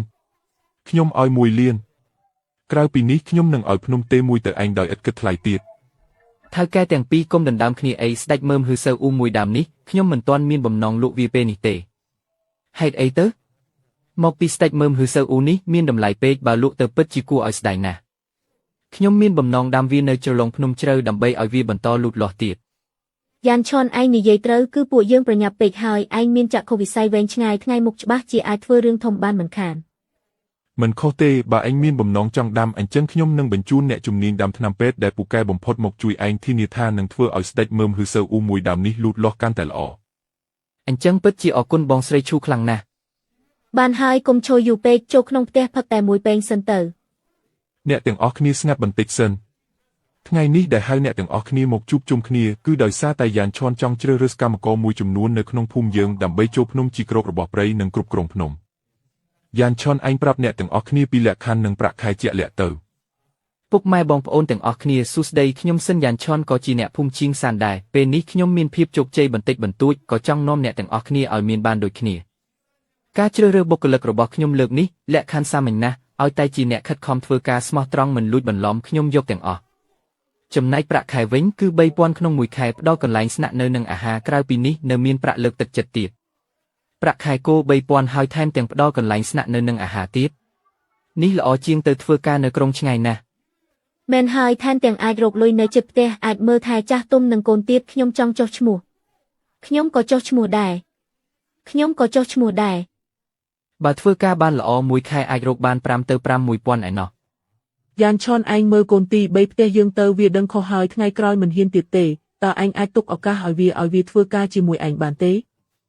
បានឲ្យតែថ្ងៃក្រោយវាខិតខំធ្វើការមិនលួចបន្លំទៀតខ្ញុំនឹងទុកឱកាសឲ្យវា អរគុណយ៉ាងឆនឯងពិតជាមនុស្សល្អមែន ការដែលខ្ញុំធ្លាក់ខ្លួនត្រឡប់មកភូមិវិញអ្នកណាក៏មើលងាយខ្ញុំដែរពេលនេះទីបំផុតខ្ញុំអាចពឹងផ្អែកលើសមត្ថភាពខ្លួនឯងទទួលបានការគោរពពីអ្នកទាំងអស់គ្នាហើយខ្ញុំច្បាស់ជានាំអ្នកភូមិទាំងអស់គ្នាឲ្យមានជីវភាពល្អប្រសើរមិនខាន យ៉ាងឆនតាមដំណើរការនេះខែក្រោយរោងចក្រកែច្នៃនឹងសាងសង់រួចហើយដល់ពេលនោះរបស់ព្រៃរបស់ឯងឆ្លងកាត់ការកែច្នៃនឹងវិកខ្ចប់តម្លៃអាចកើនឡើងជាច្រើនដង មែនហើយសំណាងបានការវិនិយោគនិងការគាំទ្រពីប្រធានគូបើមិនអញ្ចឹងខ្ញុំក៏មិនអាចសាងសង់រោងចក្រកែច្នៃបានលឿនបែបនេះដែរ ក្រែងចិត្តខ្ញុំធ្វើអីខ្ញុំជឿជាក់លើសមត្ថភាពរបស់ឯងហើយក៏ជឿថាកិច្ចសហប្រតិបត្តិការរបស់ពួកយើងច្បាស់ជាជោគជ័យខ្លាំងមិនខាន បងប្រុសប្រធានគូនេះជាផែនការបណ្ដុះបណ្ដាលបុគ្គលិកចំនួនទី1របស់ពួកយើងអ្នកទាំងពីរមើលទៅថាយ៉ាងម៉េចដែរ មិនអន់ទេស៊ីវយូឯងគិតបានល្អិតល្អន់ណាស់ធ្វើការបណ្ដុះបណ្ដាលតាមផែនការនេះចុះ ស៊ីវយូពិតជាក្មេងស្រីដែលពូកែធ្វើការមែនយ៉ាងឆនឯងមានជំនួយការល្អបែបនេះពិតជាសំណាងណាស់គឺដោយសារបងយ៉ាងឆនបង្រៀនបានល្អតា ចាំរោងចក្រកែច្នៃសាងសង់រួចរាល់ពួកយើងនៅត្រូវសាងសង់ឃ្លាំងត្រជាក់សាងសង់មជ្ឈមណ្ឌលដឹកជញ្ជូនលក់របស់ព្រៃភូមិឈៀងសានយើងទៅកាន់គ្រប់ទីកន្លែងទូទាំងប្រទេសឲ្យមនុស្សគ្រប់គ្នាបានដឹងថារបស់ព្រៃភូមិឈៀងសានយើងគឺល្អបំផុត អ្នកទាំងអស់គ្នាចាំទុកថ្នាំពេទ្យដែលតូចជាង5សង់ទីម៉ែត្រមិនអាចជីកបានទេថ្នាំពេទ្យដែលចេញផ្កាផ្លែមិនអាចជីកបានទេទុកឲ្យវាបន្តពូជពួកយើងមិនអាចមើលឃើញតែផលប្រយោជន៍ចំពោះមុខទេត្រូវគិតដល់កូនចៅជំនាន់ក្រោយដឹងហើយថាកែសិន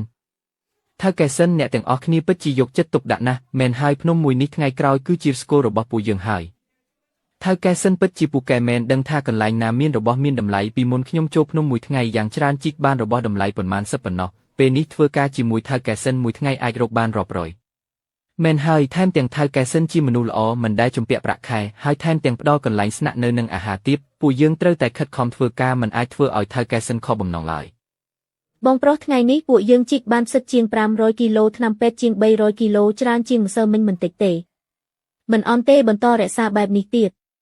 ចាំរោងចក្រកែច្នៃសាងសង់រួចរាល់របស់ព្រៃទាំងនេះអាចដឹកទៅកែច្នៃផ្ទាល់តែម្ដងល្អណាស់ដល់ពេលនោះរបស់ព្រៃយើងច្បាស់ជាអាចលក់បានតម្លៃថ្លៃមិនខានយ៉ានឆនមិនគួរឲ្យជឿសោះថាត្រឹមតែប៉ុន្មានខែសោះឯងប្រែពីអ្នកក្រខ្លាយជាថៅកែធំបាត់មែនហើយខ្ញុំពិតជាមើលមនុស្សមិនខុសមែនយ៉ានឆនអនាគតឯងពិតជាភ្លឺស្វាងណាស់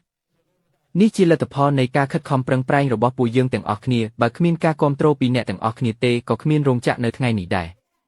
បានហើយកុំឈរយូរពេកភ្លក់ផ្លែឈើដែលខ្ញុំទៅតែចិត្តនេះទៅថ្ងៃនេះជាថ្ងៃល្អពួកយើងត្រូវតែអបអរឲ្យបានត្រឹមត្រូវ បងប្អូនទាំងអស់គ្នាថ្ងៃនេះរោងចក្រយើងចាប់ផ្ដើមដំណើរការជាផ្លូវការហើយ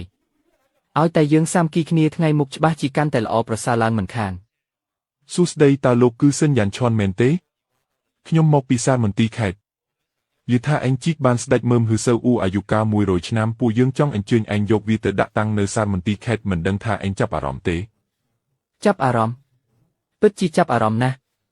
នឹកស្មានមិនដល់សោះថារបស់ព្រៃខ្ញុំអាចចូលដល់សាលមន្ទីរខេត្តបានមើលទៅអាណាចក្ររបស់ព្រៃខ្ញុំពិតជាចាប់ផ្ដើមមែនទែនហើយ បងប្រុស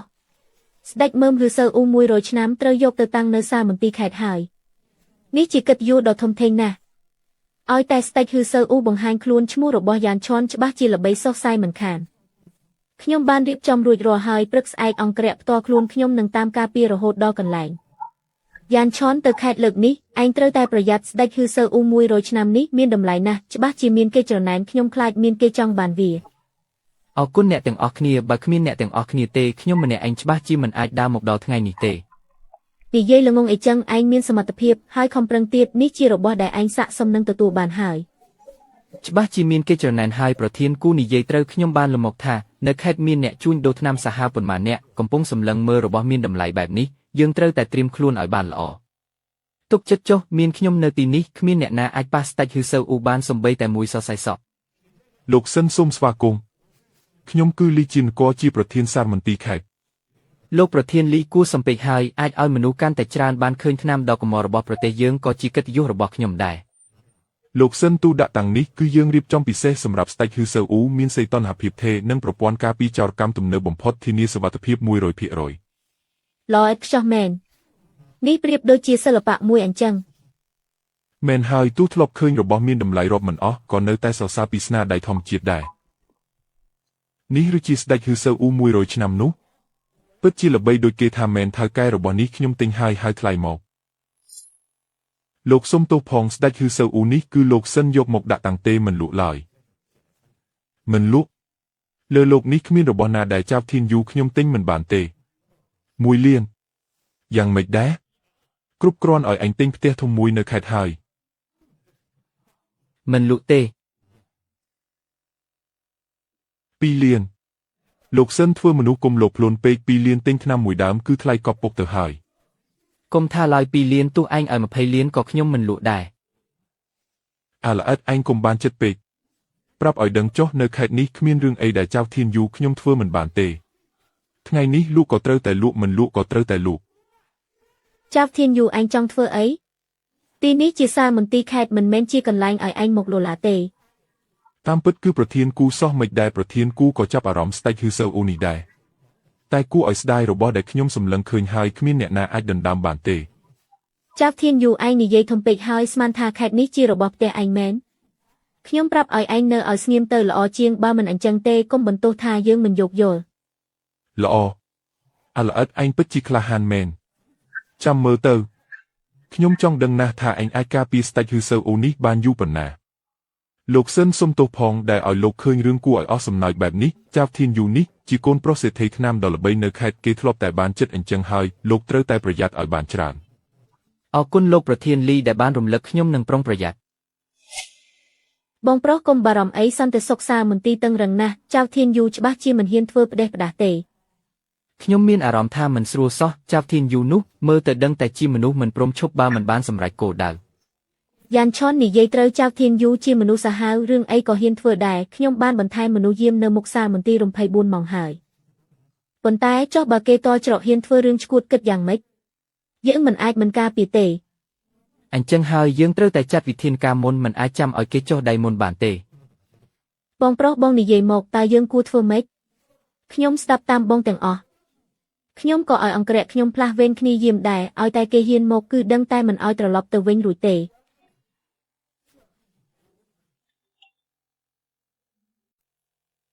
លោកសិនខ្ញុំរួចរាល់ហើយមានគេលួចចូលសាលមន្ទីរហើយស្អីគេយើងទៅទីនោះឥឡូវនេះឈប់ភ្លាមដកថយ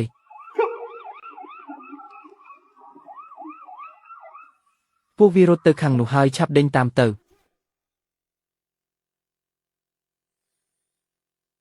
ដោយការគិតមែនគឺចៅធានយីបញ្ជូនមកខ្ញុំនឹងប្តឹងប៉ូលីសឥឡូវនេះល្អទុកឲ្យប៉ូលីសជាអ្នកចាត់ការពួកវាចុះពិតជាអស្ចារ្យមែនខ្ញុំរស់ដល់អាយុប៉ុណ្ណេះហើយទើបតែធ្លាប់ឃើញយិនសិនរៀងដូចមនុស្សធំបែបនេះជាលើកទី1 មែនហើយឬថាមានគេហ៊ានឲ្យថ្លៃ2លានដើម្បីទិញតែគេមិនលក់សោះពិតជារបស់មានតម្លៃកាត់ថ្លៃមិនបានមែនទស្សនិកជនជាទីគោរពពេលនេះខ្ញុំកំពុងស្ថិតនៅកន្លែងតាំងពីពណ៌អស្ចារ្យបុរាណដ៏កម្រក្នុងសាលមន្ទីរខេត្តដូចដែលអ្នកទាំងអស់គ្នាបានឃើញយិនសិនស្ដេចអាយុកាលរាប់រយឆ្នាំនៅពីក្រោយខ្ញុំនេះបានតាក់ទាញភ្ញៀវទេសចររាប់មិនអស់ឲ្យមកទស្សនា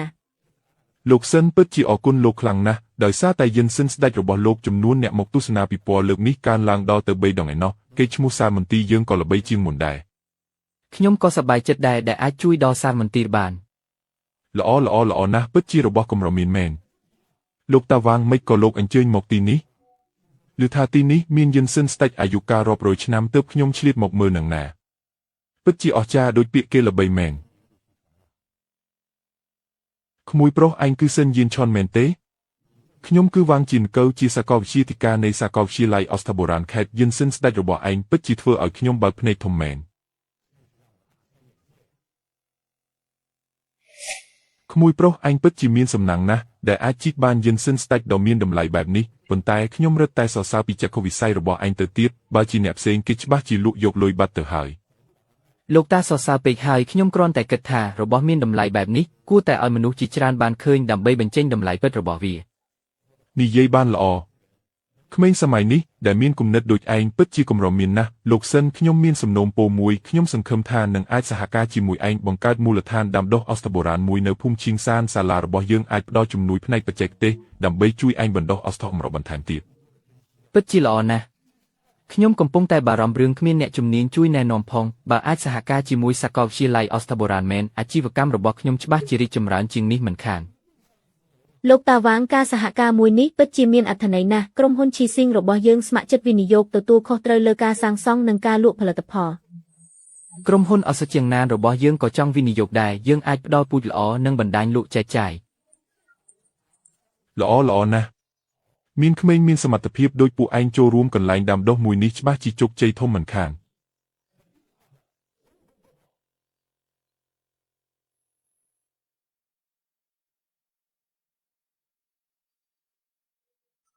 បងប្រុសមកខេត្តលើកនេះពិតជាចំណេញណាស់មិនត្រឹមតែធ្វើឲ្យយិនសិនស្ដេចល្បីឈ្មោះទេថែមទាំងបានសហការជាមួយសាកលវិទ្យាល័យអស្ចារ្យបុរាណទៀតថ្ងៃក្រោយជីវភាពយើងច្បាស់ជាកាន់តែល្អប្រសើរហើយ មែនហើយស៊ីវីតាមផ្លូវនេះសំណាងហើយដែលមានឯងកំដរបងបើគ្មានឯងទេបងក៏មិនដឹងថាត្រូវធ្វើម៉េចដែរ បងប្រុសនិយាយអីហ្នឹងបានធ្វើការជាមួយបងខ្ញុំក៏សប្បាយចិត្តដែរ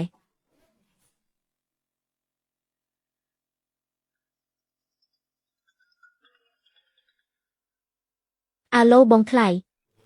យានឈនពេលណាទៅពួកឯងត្រឡប់មកវិញខ្ញុំបានធ្វើសាច់ជ្រូកដែលពួកឯងចូលចិត្តរងចាំពួកឯងណា ពួកយើងកំពុងធ្វើដំណើរហើយប្រហែល1ម៉ោងទៀតដល់ផ្ទះហើយ បងថ្លៃច្បាស់ជាធ្វើម្ហូបឆ្ងាញ់មួយទៅធំទៀតហើយតោះយើងប្រញាប់ទៅវិញទៅ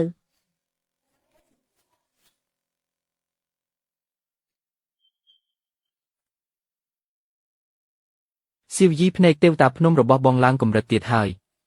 ពេលនេះអាចមើលឃើញជម្រៅដល់ទៅ50ម៉ែត្រឯណោះ ល្អណាស់បងប្រុសអញ្ចឹងពួកយើងច្បាស់ជារកឃើញអស្ថមរកាន់តែច្រើនមិនខាន នេះជាស្អីទៅមិនក៏មានធម្មពលខ្លាំងម្ល៉េះតោះពួកយើងទៅមើលបន្តិចទៅ ព្រះអើយនេះគឺយិនសិនពាន់ឆ្នាំ មិនខុសទេហើយមើលតាមទំហំនិងធម្មពលនេះយ៉ាងហោចណាស់ក៏ជាយិនសិនស្ដេចព្រៃអាយុ 3000 ឆ្នាំឡើងទៅដែរនេះទើបជារបស់មានតម្លៃកាត់ថ្លៃមិនបានពិតប្រាកដ ធម្មពលរបស់យិនសិនស្ដេចព្រៃ 3000 ឆ្នាំគឺគ្រប់គ្រាន់អាចដាស់ធម្មពលទេវតាភ្នំរបស់ឯងឲ្យភ្ញាក់ឡើងទាំងស្រុងហើយភារកិច្ចដ៏ធ្ងន់ធ្ងរក្នុងការការពារព្រៃភ្នំមួយនេះទីបំផុតអាចប្រគល់ឲ្យឯងបានហើយ 3000 ឆ្នាំពិតជាយិនសិនស្ដេចព្រៃអាយុ 3000 ឆ្នាំមែនខ្ញុំស្រាវជ្រាវពីអស្ចារ្យបុរាណមួយជីវិតហើយ ថ្នាំចិនសរសៃថ្ងៃនេះទីបំផុតបានឃើញរបស់ពិតហើយ មិនគួរឲ្យជឿសោះតម្លៃរបស់ស្ដេចយិនសិនមួយដើមនេះមិនអាចកាត់ថ្លៃជាលុយបានទេ មែនហើយបើយកទៅដេញថ្លៃច្បាស់ជាបានថ្លៃកប់ពុកមិនខានលោកតាវាងស្ដេចយិនសិនមួយដើមនេះខ្ញុំគិតថានឹងបរិច្ចាគទៅសាកលវិទ្យាល័យវិទ្យាសាស្ត្រចិនសម្រាប់ស្រាវជ្រាវនិងផ្សំថ្នាំសង្គ្រោះជីវិតដើម្បីឲ្យវាមានប្រយោជន៍ខ្ពស់បំផុត លោកសិនលោកនិយាយមែនឬលោកពិតជាសុខចិត្តបរិច្ចាគរបស់មានតម្លៃនេះឲ្យសាលាយើងមែនទេ ប្រកាសជាមែនហើយលោកតាវាងលោកធ្លាប់និយាយថាតម្លៃរបស់ថ្នាំគឺស្ថិតលើការជួយសង្គ្រោះមនុស្ស ល្អណាស់លោកសិនលោកពិតជាអស្ចារ្យមែន ស្ដេចយិនសិនមួយដើមនេះមានតែនៅក្នុងដៃលោកទេទើបអាចជួយជីវិតមនុស្សបានកាន់តែច្រើន ខ្ញុំតំណាងឲ្យសាកលវិទ្យាល័យវិទ្យាសាស្ត្រចិននិងតំណាងឲ្យអ្នកជំងឺទាំងអស់សូមអរគុណលោក យ៉ានឆនខ្ញុំពិតជាកាន់តែសរសើរលោកហើយ មែនហើយបានស្គាល់លោកគឺជាកិត្តិយសរបស់ពួកយើង យ៉ានឆនធំដឹងក្តីហើយពិតជាคล้ายជាកូនប្រុសពេញលក្ខណៈមែន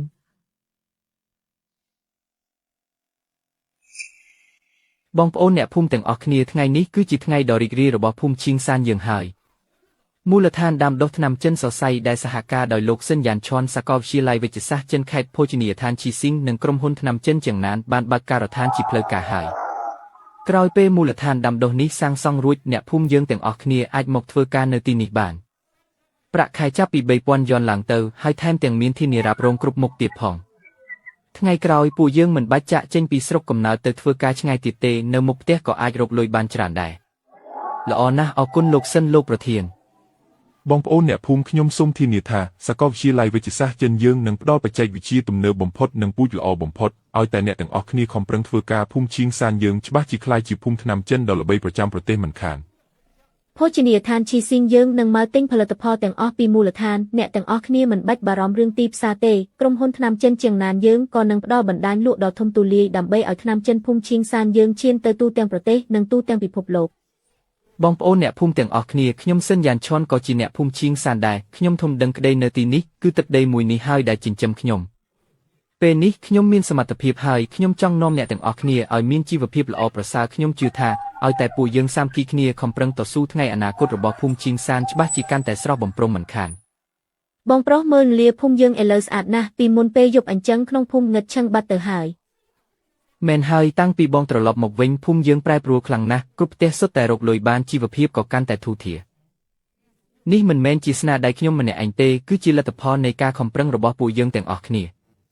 សៀវយូមានពាក្យខ្លះខ្ញុំចង់ប្រាប់អូនយូរហើយចាប់តាំងពីពេលដែលអូនត្រឡប់មកកំដរខ្ញុំចូលភ្នំរួមសុខរួមទុក្ខនិងតស៊ូជាមួយគ្នាខ្ញុំក៏លងស្រឡាញ់អូនបាត់ទៅហើយតើអូនព្រមធ្វើជាសង្សារខ្ញុំទេ អូនព្រម ល្អណាស់សៀវយូបងច្បាស់ជាមើលថែអូនឲ្យបានល្អ យ៉ានសានឯងឃើញទេយ៉ានឆនធំដឹងក្តីហើយមានអនាគតល្អហើយថែមទាំងរកឃើញសុភមង្គលរបស់ខ្លួនឯងទៀតឯងអាចស្ងប់ចិត្តបានហើយខ្ញុំក៏នឹងរស់នៅឲ្យបានល្អដែរ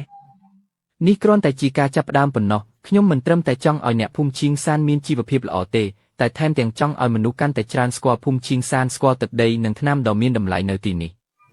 ខ្ញុំត្រូវតែការពារព្រៃភ្នំមួយនេះនិងការពារមនុស្សនៅក្បែរខ្លួនខ្ញុំឲ្យបានល្អធ្វើតាមអ្វីដែលលោកនិយាយចុះតែខ្ញុំបារម្ភថាប្រភពទឹកមិនគ្រប់គ្រាន់នេះពិតជាបញ្ហាមែននៅជិតនេះមានតែអូរតូចមួយប៉ុណ្ណោះទឹកមិនសូវមានទេ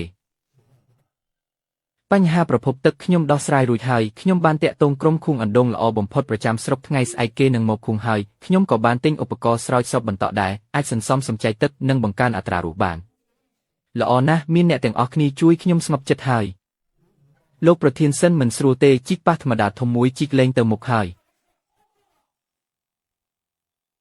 ធម្មតាធំយ៉ាងនេះបើប្រើរំសេបផ្ទុះនឹងបំផ្លាញដីប៉ះពាល់ដល់ការលូតលាស់របស់ថ្នាំមិនខាន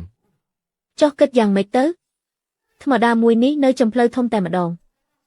មានវិធីហើយធម្មតានេះមិនបាច់បំបែកហើយក៏មិនបាច់រំកិលដែរនៅក្រោមធម្មតានេះមានទន្លេក្រោមដីពួកយើងអាចឃុំអណ្ដូងនៅក្បែរនោះ ហើយបូមទឹកឡើងមកស្រោចស្រពបាន មែនឬមិនក៏បងដឹងថានៅខាងក្រោមមានទន្លេ ខ្ញុំធំដឹងក្តីនៅតំបន់ភ្នំអាចដឹងថាទីនេះមានសំណើមទឹកខ្លាំងណាស់ចេញទឹកហើយពិតជាចេញទឹកមែនលោកប្រធានសិនពិតជាអស្ចារ្យណាស់ យ៉ាន់ឆនអើយអញពិតជាតារាសំណាងរបស់ភូមិឈៀងសានយើងមែន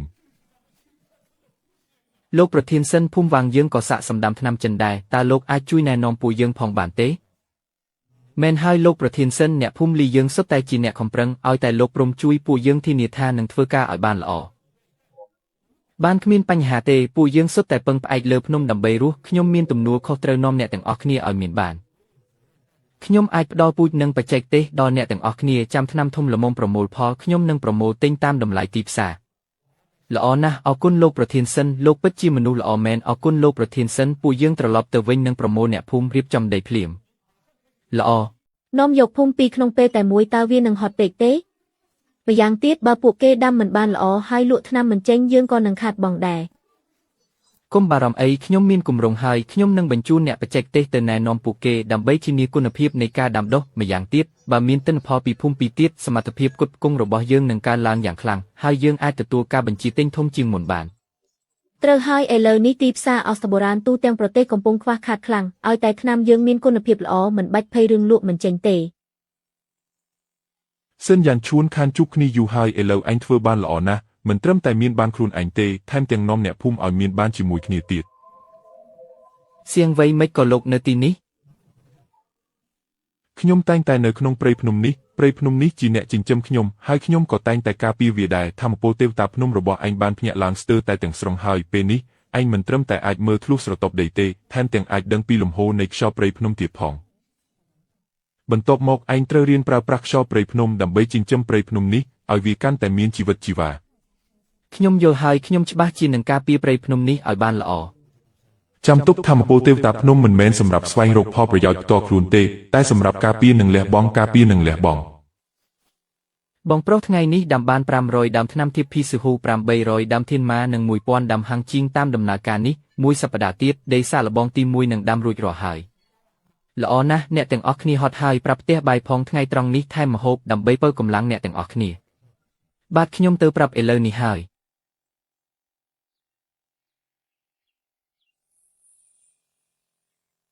ថៅកែសិនលោកឆាប់មើលទៅមិនក៏កូនរុក្ខជាតិទាំងនេះស្រាប់តែលូតលាស់បានល្អម្ល៉េះ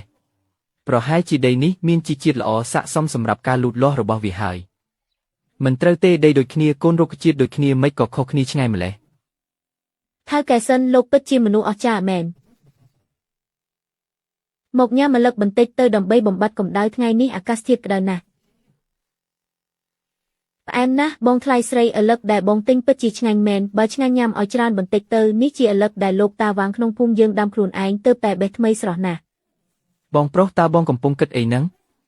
ខ្ញុំកំពុងគិតថាមូលដ្ឋានដាំដុះរបស់យើងអភិវឌ្ឍលឿនណាស់មិនយូរប៉ុន្មាននឹងត្រូវការកម្លាំងពលកម្មបន្ថែមទៀតហើយខ្ញុំមានគម្រោងសាងសង់មជ្ឈមណ្ឌលបណ្ដុះបណ្ដាលមួយនៅក្នុងភូមិដើម្បីបណ្ដុះបណ្ដាលអ្នកភូមិពីបច្ចេកទេសដាំដុះនិងកែច្នៃអស្តបុរាណ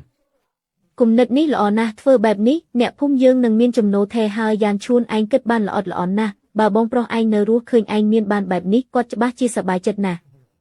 បងថ្លៃស្រីកុំបារម្ភអីខ្ញុំច្បាស់ជានឹងធ្វើឲ្យបងមានជីវភាពល្អប្រសើរថ្ងៃក្រោយខ្ញុំជាប្អូនប្រុសបង្កើតរបស់បងខ្ញុំនឹងមើលថែបងរហូតបងដឹងហើយបងមើលចុះថ្នាំធាតុភីស៊ឺហ៊ូដែលលក់នៅទីនោះគុណភាពអន់ជាងរបស់ដែលយើងដាំឆ្ងាយណាស់1គីឡូកន្លះលក់ជាង500ឯណោះចាំថ្នាំយើងធំពេញវ័យ1គីឡូកន្លះលក់800ប្រកាសជាគ្មានបញ្ហាទេត្រូវហើយឥឡូវនេះអសត្វព្រៃនៅលើទីផ្សារកាន់តែតិចទៅហើយគុណភាពនៃការដាំដុះដោយមនុស្សក៏មិនស្មើគ្នាដែរ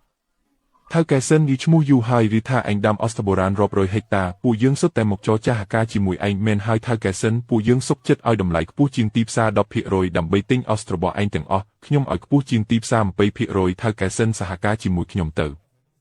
អរគុណអ្នកទាំងអស់គ្នាដែលបានគាំទ្រប៉ុន្តែខ្ញុំបានចុះកិច្ចព្រមព្រៀងសហការរយៈពេលវែងជាមួយភោជនីយដ្ឋានឈីស៊ីងនិងក្រុមហ៊ុនអសជាងណានរួចហើយពួកគេមកទិញផលិតផលរបស់ខ្ញុំទាំងអស់ដូច្នេះពេលនេះមិនអាចសហការជាមួយអ្នកទាំងអស់គ្នាបានទេ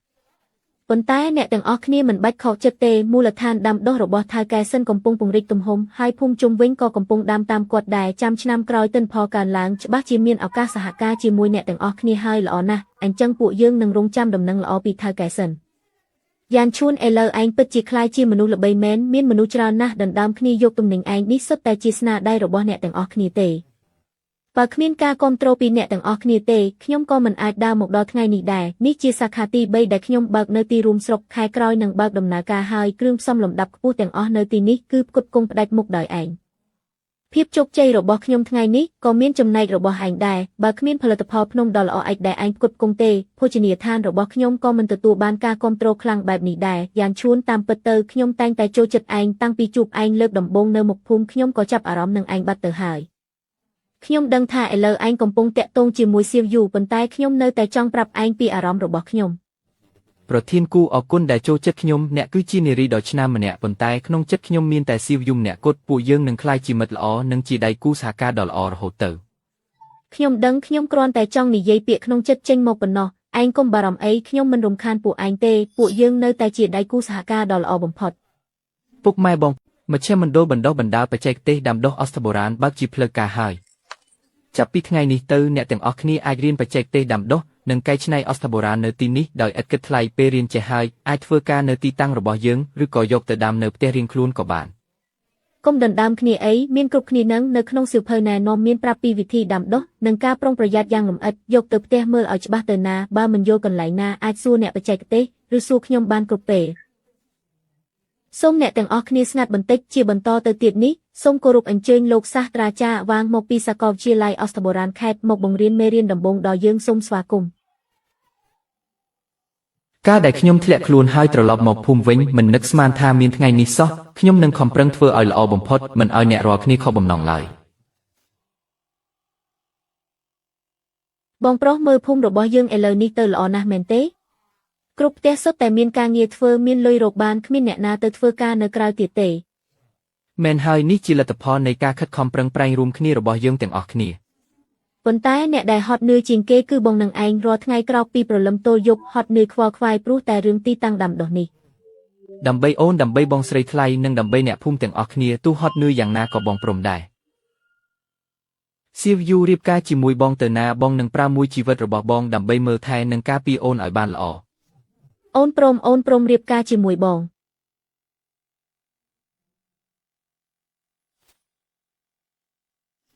ពិតជាល្អណាស់សៀវយូអាចរៀបការជាមួយយាយខ្វាន់បានគឺជានិស្ស័យដែលនាងសន្សំពីជាតិមុនហើយមែនហើយពួកគេទាំងពីរអ្នកធំដឹងក្តីជាមួយគ្នាតាំងពីតូចស្រឡាញ់គ្នាយ៉ាងជ្រាលជ្រៅពិតជាគូព្រេងដែលស័ក្តិសមគ្នាបំផុត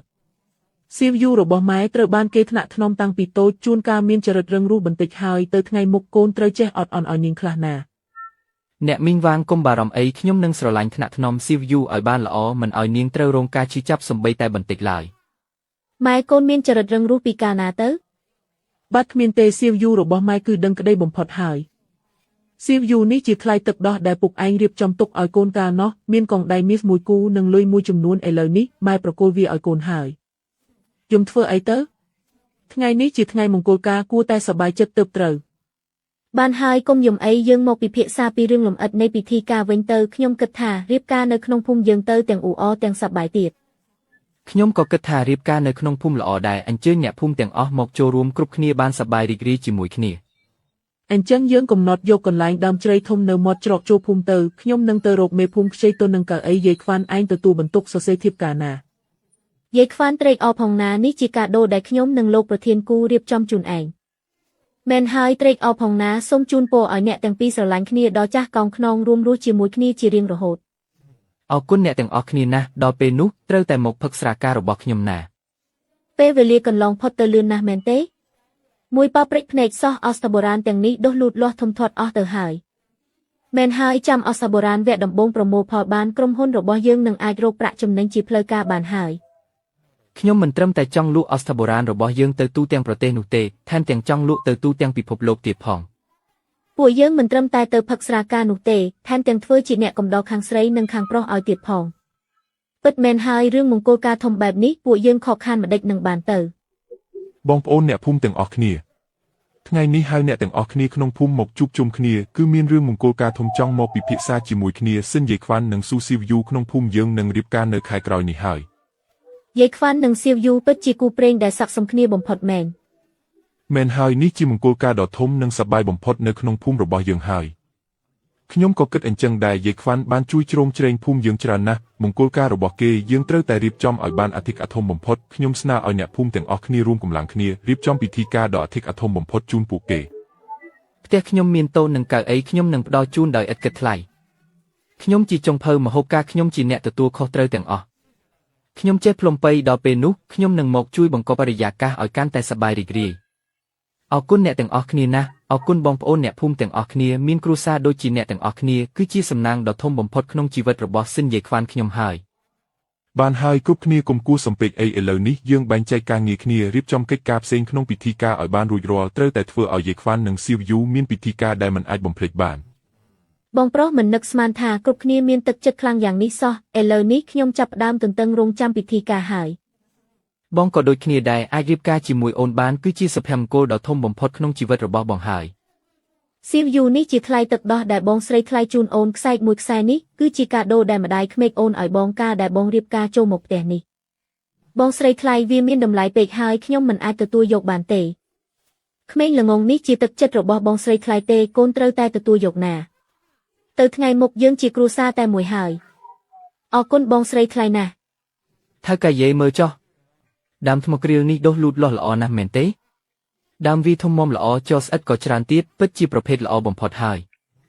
ល្អណាស់ពិតជាមិនខកបំណងដែលខំប្រឹងប្រែងមែនហើយបើគ្មានលោកសិនទេពួកយើងប្រកាសជាបាត់បង់ជីវិតអស់ហើយថ្ងៃនេះអ្នកទាំងអស់គ្នាស្ងាត់បន្តិចសិនឆាប់សែងលោកសិនត្រឡប់ទៅវិញទៅមើលថែគាត់ឲ្យបានល្អគាត់គឺជាអ្នកមានគុណជួយសង្គ្រោះជីវិតអ្នកភូមិយើងទាំងអស់គ្នាឆាប់ឡើងអ្នកទាំងអស់គ្នាជួយគ្នាលើកគាត់ទៅ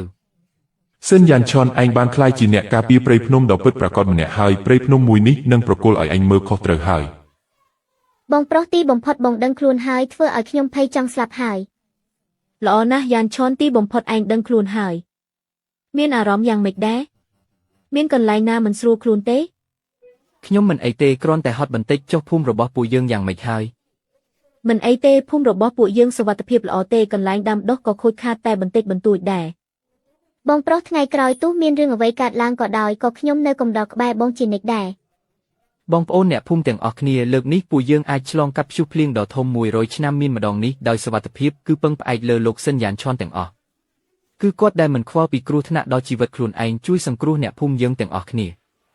គាត់គឺជាវីរបុរសរបស់ភូមិឈីងសានយើងលោកស៊ិនជាវីរបុរសលោកស៊ិនជាវីរបុរសអ្នកទាំងអស់គ្នាកុំធ្វើបែបនេះអីខ្ញុំគ្រាន់តែធ្វើរឿងដែលខ្ញុំគួរធ្វើប៉ុណ្ណោះខ្ញុំជាអ្នកភូមិឈីងសានការពារអ្នកទាំងអស់គ្នាគឺជាទំនួលខុសត្រូវរបស់ខ្ញុំតំណាងឲ្យភោជនីយដ្ឋានឈីស៊ីងបរិច្ចាគប្រាក់1 លានដើម្បីសាងភូមិឈីងសាននិងកន្លែងដាំដុះឡើងវិញខ្ញុំតំណាងឲ្យក្រុមហ៊ុនអសចិងណានក៏បរិច្ចាគប្រាក់1 លានដែរខ្ញុំតំណាងឲ្យសាកលវិទ្យាល័យអស្តបុរាណខេត្តបរិច្ចាគប្រាក់5 សែនម្យ៉ាងទៀតពួកយើងនឹងបញ្ជូនអ្នកជំនាញនិងអ្នកបច្ចេកទេសបន្ថែមទៀតដើម្បីជួយអ្នកទាំងអស់គ្នាសាងភូមិនិងស្ដារការផលិតឡើងវិញអរគុណអ្នកទាំងអស់គ្នាអរគុណសម្រាប់ការគាំទ្ររបស់ពួកលោកមានពួកលោកនៅទីនេះពួកយើងច្បាស់ជាអាចកសាងភូមិឡើងវិញបានយ៉ាងលឿនធ្វើឲ្យភូមិឈីងសានកាន់តែស្រស់បំព្រងមិនខានអ្នកទាំងអស់គ្នាឆាប់ក្រោកឡើងកុំធ្វើបែបនេះអីខ្ញុំទទួលមិនបានទេលោកសិនលោកទទួលសាកសមហើយលោកគឺជាអ្នកមានគុណជួយសង្គ្រោះជីវិតពួកយើងណាបងប្អូនអ្នកភូមិទាំងអស់គ្នាខ្ញុំសូមសន្យានឹងអ្នកទាំងអស់គ្នាថ្ងៃក្រោយខ្ញុំនឹងការពារភូមិឈីងសានការពារព្រៃភ្នំមួយនេះជារៀងរហូតឲ្យតែមានខ្ញុំនៅគឺដាច់ខាតមិនឲ្យនរណាម្នាក់មកធ្វើបាបអ្នកទាំងអស់គ្នាឬបំផ្លាញទឹកដីមួយនេះឡើយបងប្រុសបងមើលចុះអស្ថរបស់ពួកយើងដុះលូតលាស់ល្អណាស់តែប៉ុន្មានខែទៀតអស្ថវទី2អាចប្រមូលផលបានហើយមែនហើយទឹកជំនន់លើកនេះទោះបីជាធ្វើឲ្យពួកយើងខូចខាតខ្លះមែនតែវាក៏ធ្វើឲ្យពួកយើងកាន់តែសាមគ្គីគ្នាដែរបងប្រុសបងមើលបងថ្លៃស្រីនិងលោកក្រវាងទៅពួកគាត់ទាំងពីរអ្នកវិវត្តលឿនណាស់មែនហើយលោកក្រវាងជាមនុស្សល្អបងថ្លៃស្រីនៅជាមួយគាត់ច្បាស់ជាមានក្តីសុខមិនខានយ៉ានឆនស៊ីវយូប្រាប់អ្នកទាំងពីរនៅដំណឹងល្អមួយការសហការរបស់ពួកយើងជាមួយក្រុមហ៊ុនអាហារបំពន់ប្រទេសអាមេរិកគឺជោគជ័យខ្លាំងណាស់ល្អណាស់នៅមានដំណឹងល្អមួយទៀតកន្លែងដាំដុះអស្តបុរាណរបស់ពួកយើងត្រូវបានគេវាយតម្លៃជាកន្លែងដាំដុះអស្តបុរាណគំរូថ្នាក់ជាតិហើយខែក្រោយថ្នាក់លើនឹងចុះមកត្រួតពិនិត្យនៅទីនេះហើយល្អណាស់ពិតជាមានរឿងល្អចូលមកព្រមគ្នាពីរមែនបងប្អូនអ្នកភូមិទាំងអស់គ្នាថ្ងៃនេះពួកយើងទទួលបានសមិទ្ធផលតូចមួយប៉ុន្តែផ្លូវទៅមុខនៅវែងឆ្ងាយទៀតពួកយើងមិនអាចអួតក្អេងក្អាងបានទេ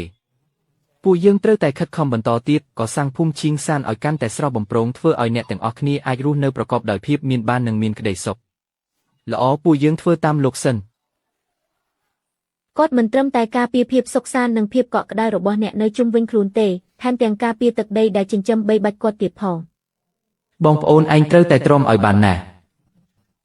ព្រៃភ្នំមួយនេះពិតជាអ្នកមានគុណដ៏ធំរបស់ពួកយើងមែនមានអ្នកការពារថ្មីហើយ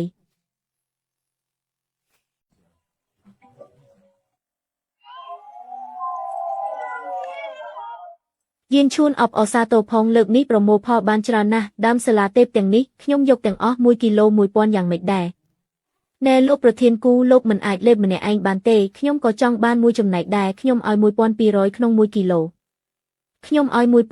1500បានហើយពួកលោកគុំដណ្ដើមគ្នាអីទំនិញនេះពួកលោកចែកគ្នាម្នាក់ពាក់កណ្ដាលទៅតម្លៃគិតត្រឹម1000ក្នុង1គីឡូចុះពួកយើងជាមិត្តចាស់នឹងគ្នាកុំឲ្យទាស់ទែងគ្នាព្រោះតែរឿងលុយកាក់អីភ្ញៀវកិត្តិយសនិងអ្នកភូមិទាំងអស់គ្នាអើយថ្ងៃនេះជាថ្ងៃមង្គលរបស់លោកសិនយានឈួននិងអ្នកនាងស៊ូស៊ីវយូសូមពួកយើងទះដៃអបអរសាទរគូស្នេហ៍ថ្មីនេះផង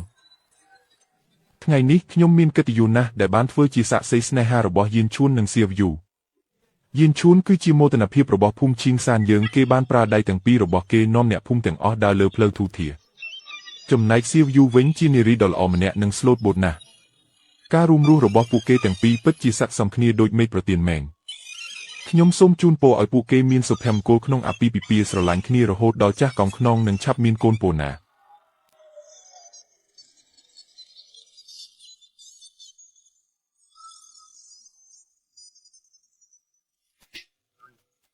សៀវយូអរគុណដែលអូនព្រមរៀបការជាមួយបងចាប់ពីថ្ងៃនេះទៅបងនឹងប្រើមួយជីវិតនេះដើម្បីស្រឡាញ់និងការពារអូនមិនថាក្រោយមានមិនថាជឿឈឺបងនឹងនៅក្បែរអូនជានិច្ចយានឈួនអូនក៏ស្រឡាញ់បងដែរអូននឹងនៅក្បែរបងរហូតទៅហើយរួមគ្នាជាមួយបងកសាងគ្រួសារនិងភូមិរបស់យើងឲ្យកាន់តែរីកចម្រើនឡើង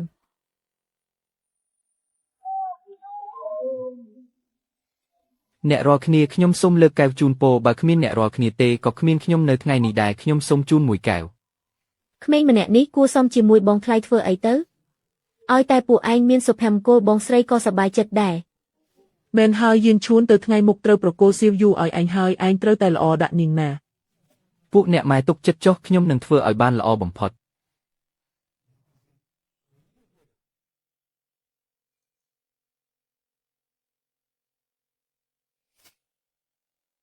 បងសម្លាញ់មកដល់ពេលនេះខ្ញុំនៅតែមិនចង់ជឿថាខ្ញុំបានរៀបការជាមួយបងពិតមែនសោះ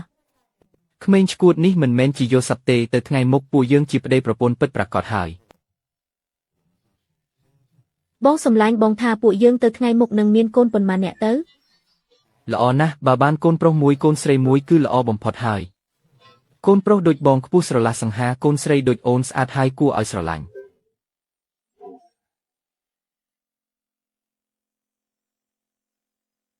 ខ្ញុំចេញមកស្រូបខ្យល់អាកាសបន្តិចថ្ងៃនេះយានឈួនរៀបការខ្ញុំពិតជាសប្បាយចិត្តណាស់មែនហើយយានឈួនពិតជាក្មេងល្អមែនអាចរៀបការជាមួយក្មេងស្រីល្អដូចសៀវយូពិតជាមានសំណាងណាស់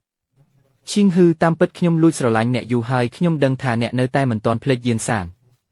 ប៉ុន្តែមនុស្សយើងត្រូវតែមើលទៅមុខខ្ញុំសង្ឃឹមថាខ្ញុំនឹងមានឱកាសបានមើលថែអ្នកលោកក្រៅវាងខ្ញុំអ្នកមិនបាច់ឆ្លើយខ្ញុំភ្លាមក៏បានដែរខ្ញុំអាចរងចាំបានចាំពេលណាអ្នករៀបចំខ្លួនរួចរាល់ចាំប្រាប់ចម្លើយខ្ញុំចុះ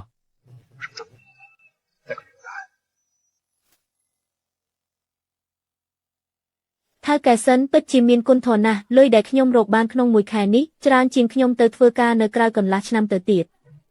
មែនហើយធ្វើការជាមួយថៅកែសិនពិតជាមានសង្ឃឹមណាស់ខ្ញុំគ្រោងនឹងយកដីស្រែផ្ទះខ្ញុំទាំងអស់មកដាំថ្នាំបុរាណនៅឆ្នាំក្រោយដែរអ្នករាល់គ្នាទុកចិត្តចុះឲ្យតែពួកយើងខំប្រឹងធ្វើការថ្ងៃមុខនឹងកាន់តែល្អប្រសើរឡើងឆ្នាំក្រោយពួកយើងនឹងពង្រីកការដាំដុះបន្ថែមទៀតដល់ពេលនោះប្រាក់ចំណូលរបស់អ្នករាល់គ្នានឹងកើនឡើងទ្វេដងយានឈួនប្រាប់ដំណឹងល្អមួយដល់ឯងពួកយើងទទួលបានការបញ្ជាទិញធំមួយពីបរទេសហើយក្រុមហ៊ុនផលិតផលថែរក្សាសុខភាពរបស់អាមេរិកមួយចង់កំងទិញដើមសាឡាទេពនិងធានម៉ារបស់យើងទាំងអស់មែនហើយពួកគេព្រមផ្ដល់តម្លៃខ្ពស់ជាងតម្លៃទីផ្សារដល់ទៅ2ដងឯណោះល្អណាស់នេះពិតជាដំណឹងល្អបំផុតហើយប៉ុន្តែពួកយើងត្រូវតែធានាគុណភាពផលិតផលកុំឲ្យខូចឈ្មោះរបស់យើងឲ្យសោះទុកចិត្តចុះពួកយើងបានចុះកិច្ចសន្យាគុណភាពយ៉ាងតឹងរឹងជាមួយពួកគេរួចហើយឲ្យតែគុណភាពផលិតផលយើងល្អពួកគេនឹងសហការជាមួយយើងយូរអង្វែង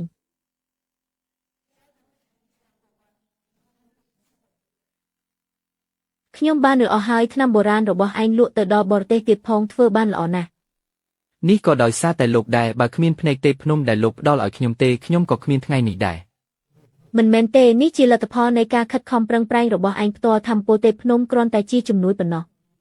អ្វីដែលធ្វើឲ្យឯងជោគជ័យពិតប្រាកដគឺភាពស្មោះត្រង់ការទទួលខុសត្រូវនិងការខិតខំប្រឹងប្រែងរបស់ឯងប៉ុន្តែថ្ងៃនេះខ្ញុំមករកឯងគឺមានរឿងសំខាន់មួយចង់ប្រាប់ឯងមិនយូរប៉ុន្មានទេព្រៃភ្នំនេះនឹងត្រូវជួបគ្រោះមហន្តរាយដ៏ធំមួយគឺគ្រោះទឹកភ្លៀងដ៏ធំមួយដែលមិនធ្លាប់មានក្នុងរយៈពេល100វានឹងបង្កឲ្យមានទឹកជំនន់និងការបាក់ដី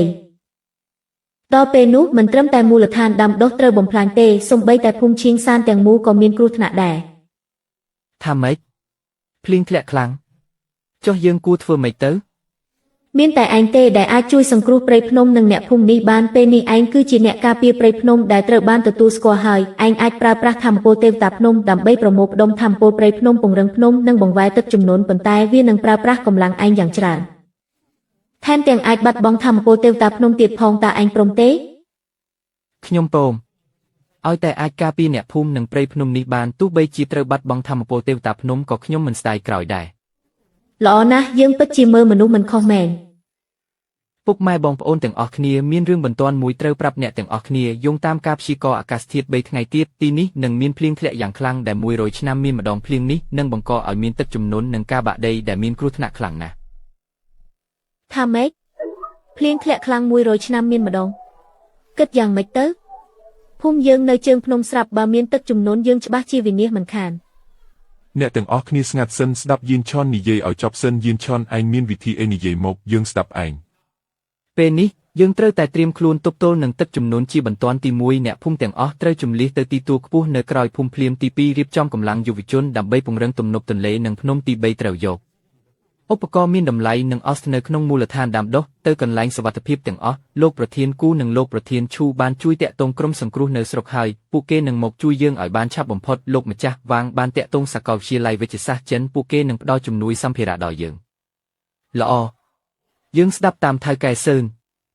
ល្អពេលនេះអ្នកទាំងអស់គ្នាចាប់ផ្ដើមធ្វើសកម្មភាពភ្លាមយុវជនតាមខ្ញុំទៅពង្រឹងទំនប់ទន្លេនិងភ្នំចំណែកស្ត្រីនិងមនុស្សចាស់ទទួលខុសត្រូវជម្លៀសសម្ភារៈនិងក្មេងត្រូវតែរៀបចំគ្រប់យ៉ាងឲ្យរួចរាល់មុនពេលភ្លៀងធ្លាក់មកដល់ បងអត់សច្រើនយ៉ាងនេះពេល3ថ្ងៃអាចជំលិះតាន់ទេ តាន់ច្បាស់ជាតាន់ឲ្យតែពួកយើងរួមសាមគ្គីគ្នាគឺគ្មានការលំបាកណាដែលយើងមិនអាចជំនះបានទេ យានឆនពួកយើងមកហើយខ្ញុំបានហៅបុគ្គលិកក្នុងសន្តាគារខ្ញុំទាំងអស់មកជួយឯងជំលះអស់ហើយ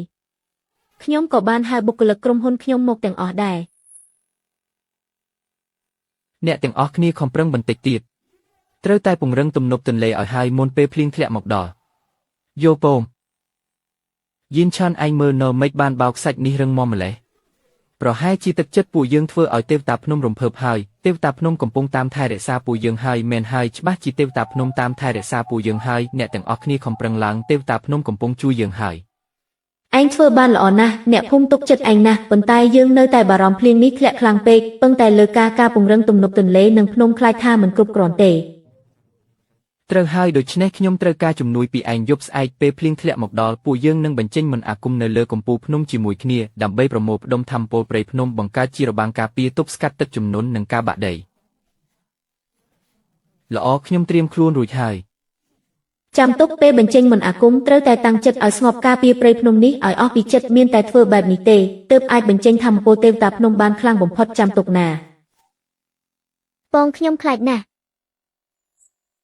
កុំខ្លាចអីមានបងនៅទីនេះហើយពួកយើងបានត្រៀមខ្លួនរួចរាល់អស់ហើយច្បាស់ជាអាចឆ្លងកាត់បានដោយសុវត្ថិភាព មែនហើយកុំខ្លាចអីពួកយើងនៅជាមួយគ្នាទាំងអស់ច្បាស់ជាអាចឆ្លងកាត់វាបាន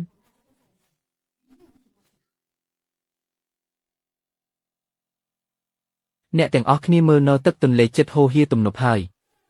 លើភ្នំក៏ចាប់ផ្ដើមធ្លាក់ថ្មមកដែរការបាក់ដីចិត្តមកដល់ហើយ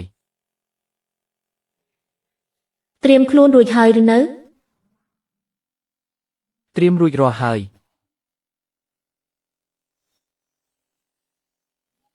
ស៊ូឡើងសឿនយានឆនស៊ូបន្តិចទៀតភ្លៀងចិត្តរាំងហើយ ខ្ញុំអាចស៊ូបាន